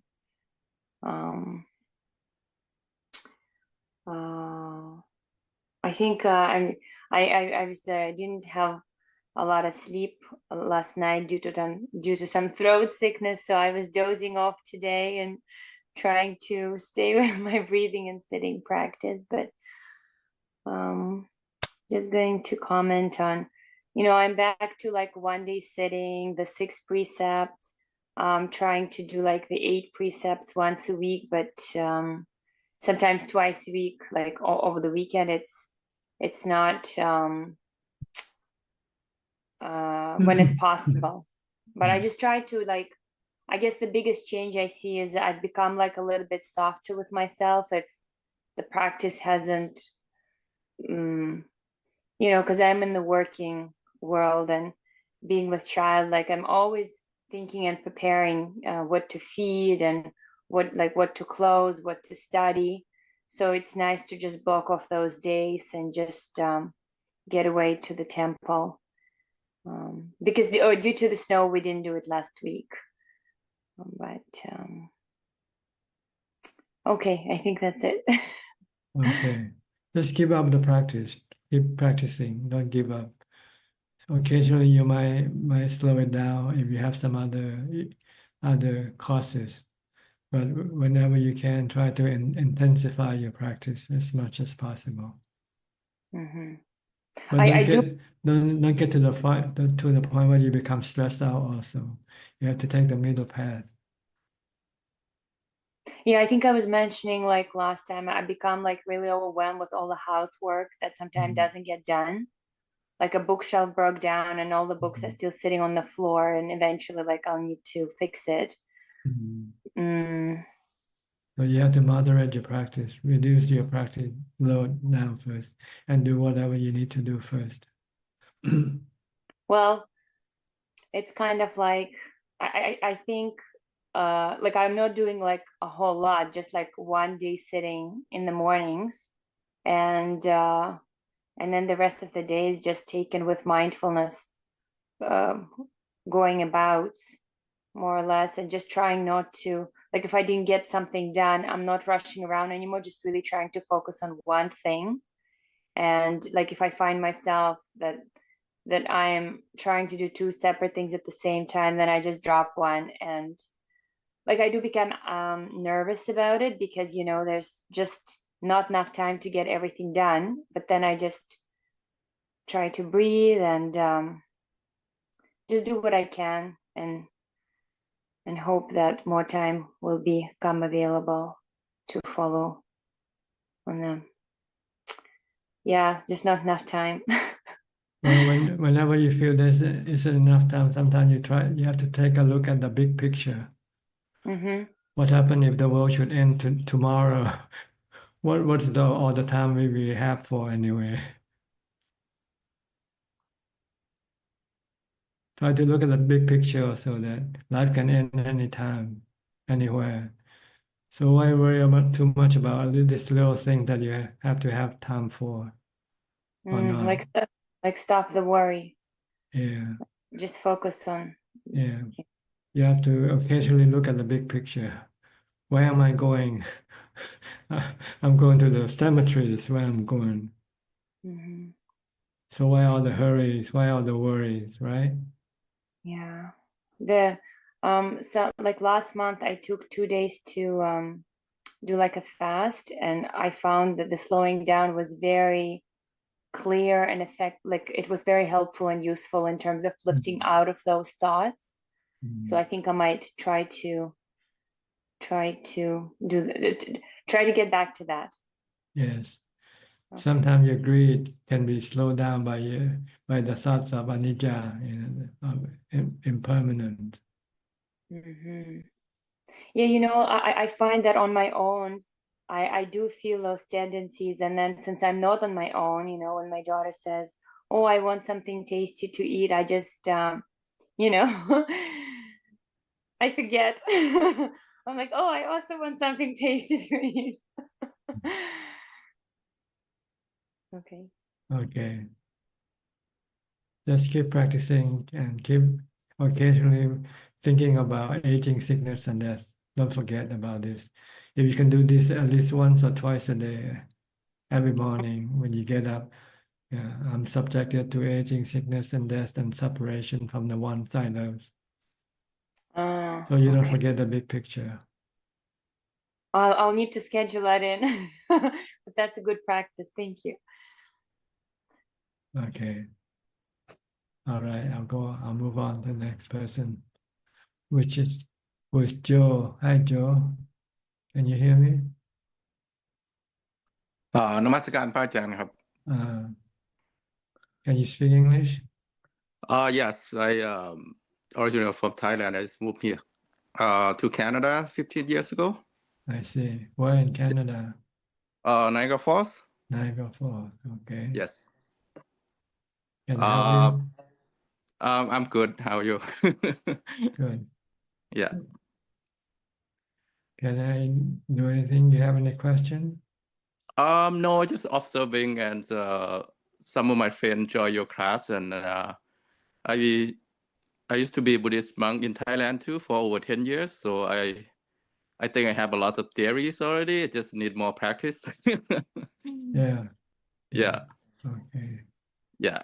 Just enjoy the class and thankfulness. And you're doing this for lots of people, which actually in Canada, not many place we can have the place to practice and learning about Buddhist and meditation. I think it's very grateful you running the class, and all people around the world can learn and practicing as a meditation. Yes, I'm happy to be of service to anybody Yes. who needs my Yes. service. Yes. Okay. Thank you, Ajahn. Nice talking to you. Thank you. Next, Sulan from Singapore. Oh, hello, Ajahn. Happy 50th anniversary. Okay, thank you. Yeah. Hope you are well also. I have a question for tonight. Yeah. Actually, I think on last Sunday night, I just suddenly couldn't sleep the whole night. Yeah, because my father was telling me, you know, his body is deteriorating, you know, because of old age. Then he feel like, oh, maybe he won't be able to like live longer. Yeah. Then although he has also said this many times in the past, but somehow that very night it struck me really hard. Then I just couldn't sleep. Then I keep proliferating my mind, like keep thinking, oh, like what happens if he goes doesn't wake up the next morning. I just couldn't sleep. And then after that I kind of like one thought after another, like thinking, okay, then like would I have any regrets? Then after that I start thinking, oh, there's many things I still want to bring him to do. Bring him to this place. I want to do things with him. Take him to eat nicer food and so on. So then I just couldn't sleep. Then I couldn't sleep the whole night. Then I tried to read your book. So I just wanted to ask, like, how can we reduce our regrets with our loved ones, and like it's also impractical that you got a lot of things that you want to do, but actually we need to prioritize, right?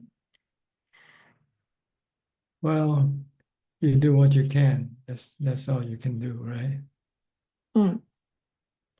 So do what you can. and do it now while he's still alive, because you don't know when he's gonna be gone. So Then you won't have any regret afterward because you try your best. Just try your best. just try my best lah. Mm. Okay. Then is it am I being greedy? Like when I have all this thinking, is it I'm being greedy? Greedy for what? Greedy to want to To do things for other people. This is good greed. It's okay to be greedy like this. It's only bad to be greedy for yourself. If you want to be greedy by helping other people, making other people happy, all the more for you, you know. Okay. It's good. It's good. Okay. It's good greed. There's good greed and bad greed. This is called metta, loving kindness. To give happiness to other people. But I thought metta should make me feel happy, but I couldn't sleep. So Because you haven't done it yet, see. You were worrying about his death and not metta at all. Two separate things. Two separate things. If you want to use, if you want to go to sleep, you have to use equanimity instead. Say life comes and go. People die, born and die. Accept the truth, and then you can go to sleep easily. Oh yeah, it's still a knowledge that I've not fully understood yet. Yeah, you haven't contemplated it hard enough yet. You didn't take it seriously about death yet. Yeah. So one day when you come to close face to face with it, then you could not go to sleep. But if you have been contemplating seriously for a long time, when you come face to face with it, you just feel nothing. You know, you feel nothing because you know this is what's going to happen. So you have to do more serious contemplation, real contemplation, not just perfunctory contemplation. Not just for what? Perfunctory, you know, just doing just for the sake of doing it. Or for the sake of doing it. Okay.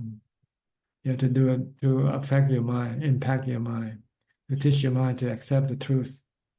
Oh, okay. Then what's the best thing that I can do for my parents? Make them happy, and whatever make them happy, as long as it's not breaking the law or breaking the precept. Oh, okay. If they're happy going out to a restaurant to eat, take them out to a restaurant and eat. If they're happy to go to a park, a theme park, take them out to a theme park. Whatever they want to be, whatever makes them happy, ask them what they want to do. Then should I also ask them like how do they want to how do they want their funeral to be? Oh no. Because like I hear No, people say let them tell you. Let them tell you. They want to tell you. I don't know. I hear people say that we should ask our elderly. No. This is a touchy subject. You have to let them say it. Then you follow what they say. Okay. They have to be the one who tell you what they want. It's not for you to ask them. Okay. And I shouldn't like be telling them that they should pack their stuff so that No. You shouldn't tell them anything at all. Okay, not this kind of like Or anything you should not teach your parents. It's not your position to do. Oh, okay. Only if they ask you for your opinion or information, then you can tell them. But you just don't go and say, you can just go and tell your parent do this or do that. It's not proper. Oh, okay. It's not respectful. And also like my father likes to keep talking about wars like for example, the Ukraine and Russia. Let him talk whatever he wants to talk. It's not it's not for you to tell him not to talk either. Because I'm kind of worried that he keeps thinking about this. What if he gets reborn there in Don't worry. You just worry too much. Worry about yourself. Don't worry about other people. Okay. Then I kind of think too much. Yeah. Thank you, Ajahn. These are Okay. very Alright. helpful. Thank you. Next. Who is next? Yeah, Tommy, I think. Yeah, Tommy. Hi, Tommy. Are you here?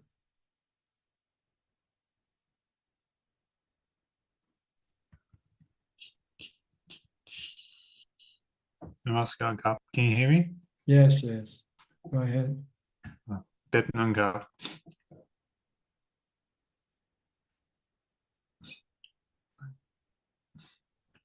I wanted to ask,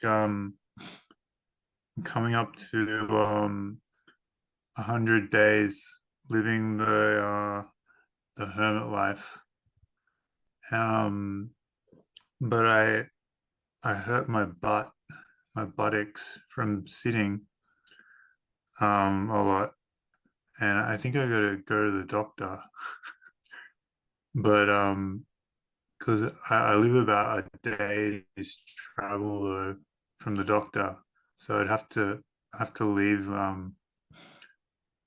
living we wake and then travel for a day, and then I can't get back and I have to stay for a day.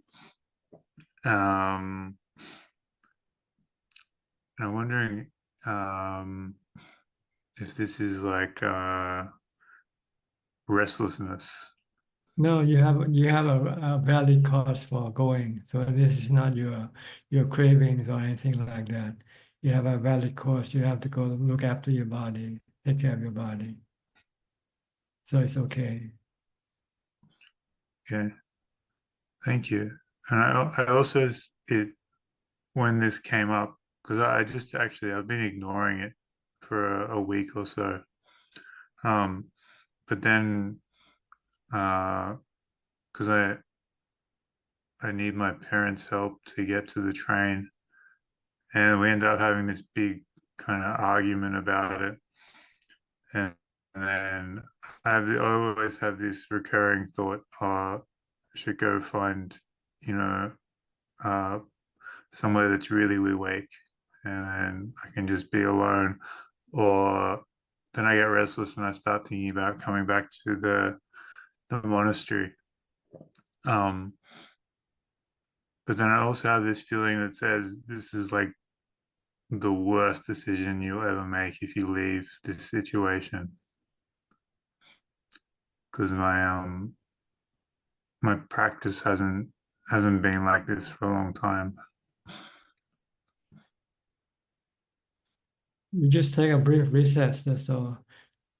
It's like fighting in the ring. You have to stop fighting and take a rest, a few minutes rest before you go back into the ring again.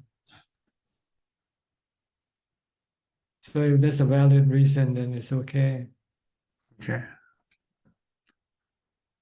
I also wanted to ask, have these questions about the Satipatthana.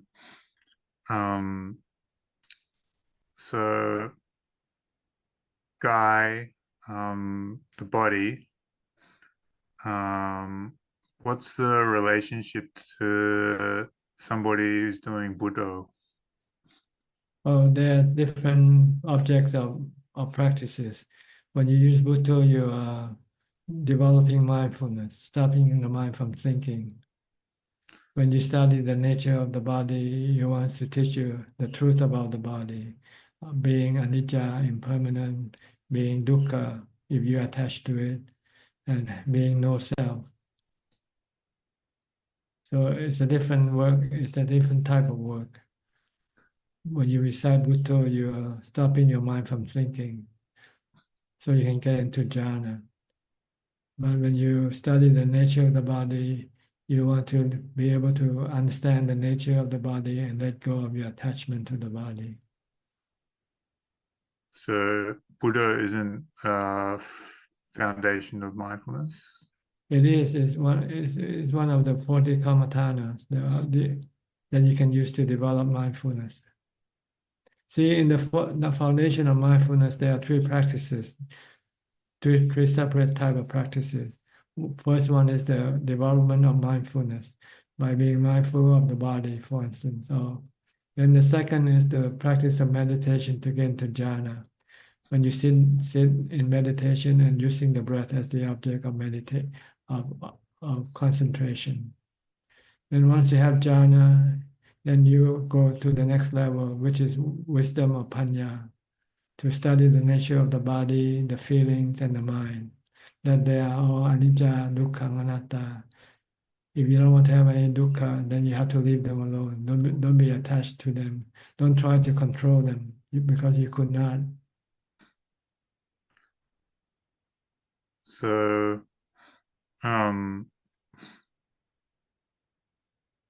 so a Sotapanna who's seen the three characteristics that had Magga Samakhi, how does that relate to Satipatthana? Well, once he have jhana, then he studied the nature of the body to see that the body is subjected to aging, sickness, and death. See, and if you cling to it, if you don't want it to get old, get sick, or die, you get dukkha. If you don't want to get dukkha, then you just have to let it get old, get sick, and die. So, Satipatthana, is it like something you go through like one to the other, or is it like a circle that comes together? No, don't become attached to the title of the sutta. It's just a name. You have to study the actual teaching, what is about. And it's about developing mindfulness, developing jhana, and developing wisdom regarding the nature of the body, feeling, and mind, so that you can get rid of your attachment to them, because your attachment to them are causing you the suffering right now. Okay, the one that I'm hung up on though is Vedana. Vedana, feelings. Feeling, you have three types of feeling: pleasant feeling, painful feeling, and neutral feeling. And they are changing like clouds in the sky. Clouds are moving, forming, and disappearing. So are these three feelings that appears from the body, come from the body. When you're hungry, you have unpleasant feeling. When you have eaten, you have a full stomach, you have a pleasant feeling. When you're not hungry or full, you have the neutral feeling. They constantly keep changing. So we're just being aware of it throughout the day. Be aware, accepting them. If you're hungry and you cannot get any food, don't get angry. Don't get feel bad, because you just have to learn to live with it. Yeah. Then, is there a part of the path where you contemplate feeling in terms of anicca, dukkha, anatta? As I told you, there are three types of feelings you have to teach yourself that you experience every day in your life. When you're hungry, you have unpleasant feeling. Or when you're hot, when you're cold, you have unpleasant feeling. Yeah. And when you have eaten, you have pleasant feeling. Or when you have clothes to prevent you from the cold, you get pleasant feeling. So this feeling keep changing all the time. And sometimes you can control them, and sometimes you cannot control them. Yeah. If you get to the point where you cannot control them, you just have to learn to live with it, live with them. Like when you get sick and you have unpleasant feeling, and you cannot get rid of this unpleasant feeling right away. If you don't want to have any dukkha, then you just have to accommodate it, to accept it. Okay. Because sometimes, like I had this thought to the dukkha vedana practice where you just sit. And the other day, like my meditation wasn't very good. I was kind of grumpy. I was like, I'm just gonna sit and see what happens. And it gets to the point where everything is just like really, really painful. And then I didn't do any contemplation. I was just staying with the Buddha, and then the pity comes, and it's kind of like somebody pour like a jug of cold water on your head, and the body starts to envelope, but it can't quite get in there, and then it comes back, and the pain's really bad, and I have to stop. And the next day, my knees are ruined. I have to sit on a chair, and I was just wondering if I'm unnecessarily ruining my my body, and I should just like sit like a normal person. Well, if you're hurting your body, then you should stop, and then wait for the body to heal first before you do this practice again. So when Lungta is doing this, what's his goal? His goal is to teach the mind to accept the painful feelings, and not to have any craving for this painful feeling to disappear. Okay. Okay, understand? Yeah. All right. Because eventually we're all gonna get sick, and when we get sick, we will get painful feelings, which we cannot get rid of. Yeah. And if we don't want to have any suffering, mental suffering, then we just have to remain calm and accepting the pain, the painful feeling. Then the suffering in the mind will not appear, will not happen. Okay. Okay. Yeah. All right.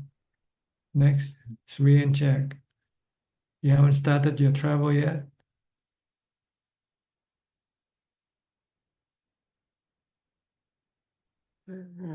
Greetings, Ajahn. Not yet.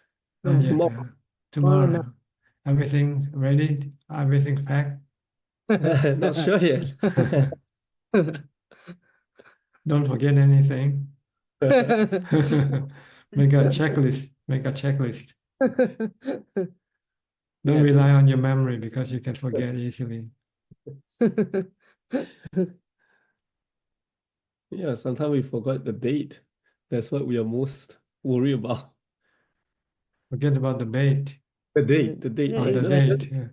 Midnight, right? Write it down. Write it down. I print it out. Keep looking at it like, because we had this Sometimes we get experience it mixed up the date because it's a Yeah, international date, different it's time. two in the morning, and then so you have to go like the day day before. before. You cannot go on. Yeah, we have one experience like when we realized it was like about 4 hours. So we were like packing like crazy. Some phone give you dual time, so you can know your local time and your destination time also. Yeah. Yeah, but now it's quite helpful with with this like time difference, we can check on the phone, and it's also quite clear now from our experience. We need Google Translate, Ajahn. Thai people don't really speak English, right? Some do, some don't. Yeah, not as widely as in Malaysia or in Singapore.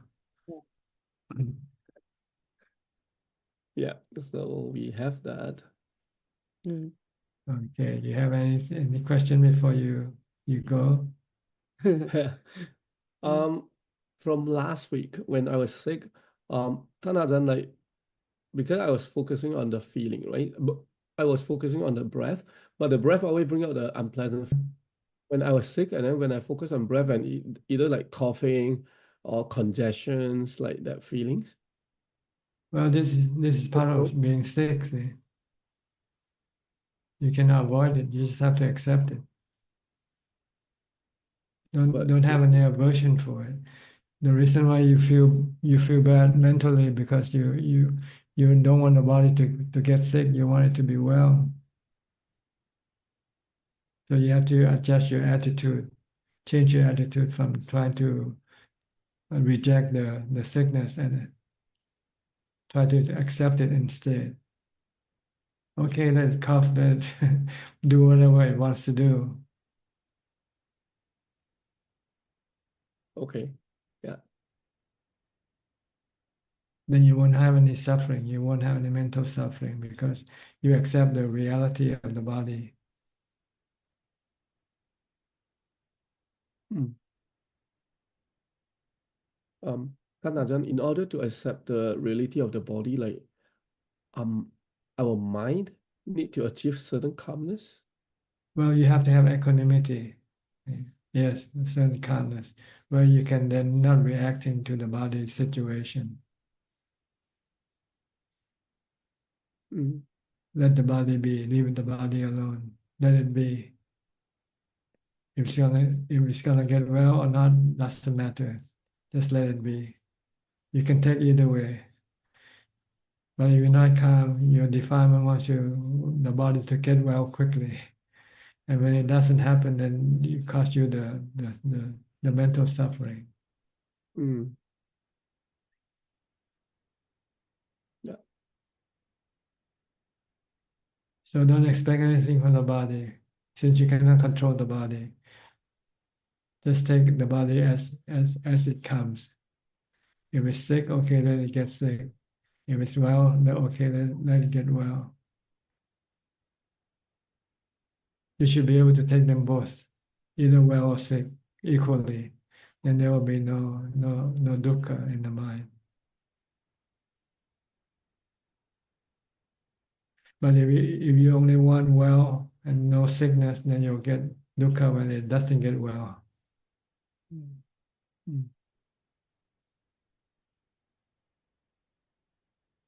And in order to do this, you have to have equanimity to be able to take both sides equally, well or sick. So you need to have calmness to be able to take both sides of the body, the good side and the bad side, the sick side and the well side.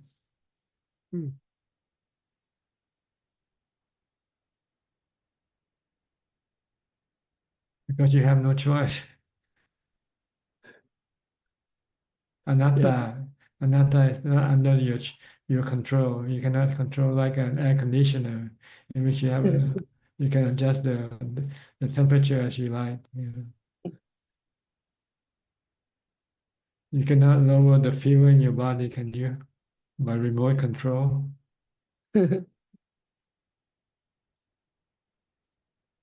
You should have to take the temperature that the body gives you, right? Okay. Anything else?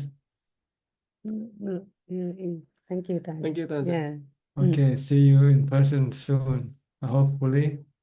Hopefully, if all things go well, we hope. Okay, que sera, sera. Yeah, Okay, have a safe travel. Thank you.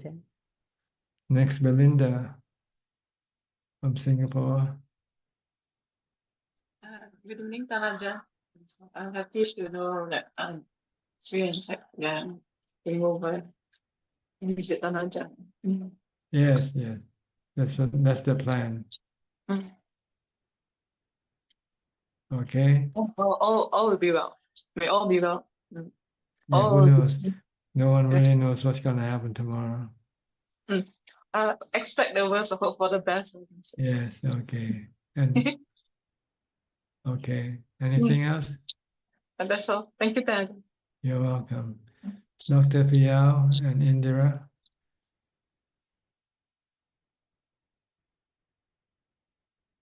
Okay. Good morning from Good morning. Toronto, Ajaan. Always nice to see you and learning so much listening to everyone. I just have something to say. Listening to Sulan, I was thinking I was just like her too. And then when I was like in my early 30s, I was very close to my father and I was very attached to him. And I was living in Canada and he was living in Sri Lanka and he suddenly passed away. And it like really hit me so bad, but it was that dukkha that actually a Buddhist monk, a Sri Lankan Buddhist monk. He's the one who helped me to see this dukkha in life, and it really propelled me towards the path. So, sometimes dukkha. Yes, you need dukkha to really get you toward wisdom. Yes, Ajaan. So I was just remembering that, and I'm thinking, sometimes now I look back and think I was always very, maybe it's a past birth thing. Even as a child, I always had this, I could chant, I was all those things, but it was my father's death that really got me into the practice and the deeper, In Thailand, we have a saying, no dukkha, no wisdom. Yes. No pain, That's no so gain. In English, no pain, no gain. I just know that. Yeah. Thank you, Ajaan. Just wanted to share it. Yes. Yeah. It's okay. Don't be afraid of dukkha. Dukkha is good for you. It's a medicine. Yeah, it's a medicine. It reminds you that, you cannot remain comfortable all the time. Yes, that is so true. And that is Four Noble Truths, the first one. That's how you get to the Eightfold Path. That's right. Once you have the Eightfold Path, then you can get rid of the suffering. Yes. And then once you get to Samma Samadhi, Yeah. You remain calm and peaceful, content. And thank you so much. You wouldn't ever know how much it has helped me listening to you and us. Yes, us. Yes, sorry. I was speaking for myself. Yeah, but us. Both yes, of us. Both of us. Yes, Ajaan. Thank you Well, so I'm much. happy for all of you. Happy for all of you for enjoying this program. 50 years of Yes. after Pabacha, like Yes. going forth, right? Yes. That's huge. That's a big achievement. Yes. And also for us, seeing somebody who has lived it, and it gives us so much hope and courage to walk the path and virya. So may all those blessings be with you, Ajaan. The path is real. It's not something imagined. No. Yes, yes. You can make it happen. Everybody can make it happen. Otherwise, Buddha would say so. You just have to put in the effort. That's all. Effort. Yes, that's what you need. That's what you lack. Yes. The effort to put in the work, the hard work of Yes, giving up everything that you have. It's so true, Ajaan. And it gives us great, pleasure. I don't know whether it's a word pleasure, but kind of to see somebody who's walked the path and, being able to talk to someone like that and share their wisdom. Niramusa Sukha. Yes. Yes, it's been so good. So thank you so much. And Theruvan Saranai to you. Yes. Okay, you're welcome. What about you, Dr. Pia? Any comment? No comment today. I think there's somebody asked about the death of someone and what is their relationship to the Four Noble Truth. I think the Four Noble Truth is just not just four numbers, but there is a task involved in each of these truths. So the first one is the suffering. You have to comprehend the suffering, and the second one is let go of the craving. Third one is realize that to get rid of this craving, you have to realize this. The fourth one, there should be a way. There's a path. Path should be followed. So in the first one, I think comprehend. I think we talk about it's examples of death is given. Death, old age, sickness. We all know that. But I think the punchline there is clinging to the five aggregates is suffering. So that's which we have to unravel that the mystery. What we do, how do we cling, the aggregates, how we suffer. And maybe you're suffering because your own body attachment and towards someone else, adhyatika bahira, so both. Yes, go on. No, so the clinging at the end of the day is the Achilles heel, like The where the point is. causes you to have the craving, see? Yes, craving, clinging, you and cling then the body, you want to keep the body forever. Yeah. Yeah. So you crave yes. for the body to exist, not to to disappear, not to die. Yeah. to live. So the second noble truth, when you remove the craving, the clinging is gone, no more. Yes, then you got the cessation of suffering on the third Suffering. noble truth. And you need the path to do it, to Do it, yes. these three things. Yeah. You So need those the are the path to truths. to comprehend the first truth. You need to have wisdom. Right. To let go of the second, you need equanimity. Okay. Equanimity and wisdom together. Wisdom, yes. Yeah. So equanimity just gives you a temporary relief of suffering, but to get to the final release, I think wisdom is needed. You need wisdom, but you need equanimity to Yes. to do what wisdom asks you to do. Yeah. So you're like washing your hands, you need both hands to make it clean. Otherwise, one hand alone washing won't do. Yeah, that's right. Good simile. Yeah. Okay. Yeah, Good. I'm washing my hands every day with patience. Yeah. So Yeah, you're a doctor. You know that. Sadhu. Okay. Thank you, Tanajan. Teruan Saranai. All right. Thank you. I think now we can go to the email question from Kunju. กราบนมัสการพระอาจารย์ค่ะ We have 6 questions so far, and the first 3 questions are from the assistant Gmail. The first question is from Matilka from Cambodia. Do we need to build up some sort of momentum so we can avoid falling short of reaching jhana? Is there something else we need to do to move straight to 4th jhana? Oh, you need mindfulness. You need to develop the momentum, mindfulness momentum.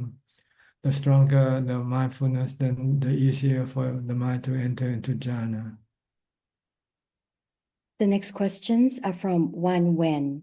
Question 2. May Thanajan kindly explain the following. The first one is, what is arom, emotion? Well, what is emotion? What is there to explain? Go look up in the dictionary. The next word is akan, akara, condition. Same thing. You just go look up in the dictionary for the meaning. Like, what else can I tell you? And I'll just read this, but the last one she's asking is sapawa or phenomena. Yes. Okay. And the next question is, when a sense of pride arose during meditation, I looked for its cause and saw bhava tanha, and then samadhi panya destroyed the tanha. Were there arom, akan, or sapawa present in this case? I don't know. Just know that you got rid of your craving. Then you can get rid of your suffering. That's all. The next questions will be from Facebook. The first one is from C. Ratna. Good evening, Thanajan. What should I do if I want to get the benefits, as the Buddha said in the Mahaparinibbana Sutta? Tomorrow I fly to India. I will go to 4 holy places. What should I do? Should I meditate in these 4 places, keeping the precepts during the visit, or what? Just study the 4 places. Recollect the actual event that happened on those places in order to reaffirm your belief in the Buddha, Dhamma, and Sangha. That these are real things, not just imagined or created by someone. Just not a story. It's real thing. The next question is from Kuma Bear. During my meditation, I felt that everything stopped for a second, like the picture, the sound just disappeared, but for a very short period. I was so scared at first, but for almost a week, it happened quite frequently, and I am now used to it. Is this a sign of anything? What should I do next? Well, it's a sign of the mind stopping, which means you are entering into jhana, but briefly only. Called Kanika Samadhi, maybe, I don't know. But you should have a sense of happiness that you have never experienced before also. If you still don't have this, then it's not yet jhana. Now, it happens quite frequently that I notice when I breathe, sometimes it stops during the breathing in. Sometimes it's during the breathing out. At first, I thought is something I made up, but it is frequent. I'm afraid if something is wrong with my meditation. I don't think there's anything you should worry about. Just ignore it and just keep concentrating on your breath. And the last question is from Paul Lim.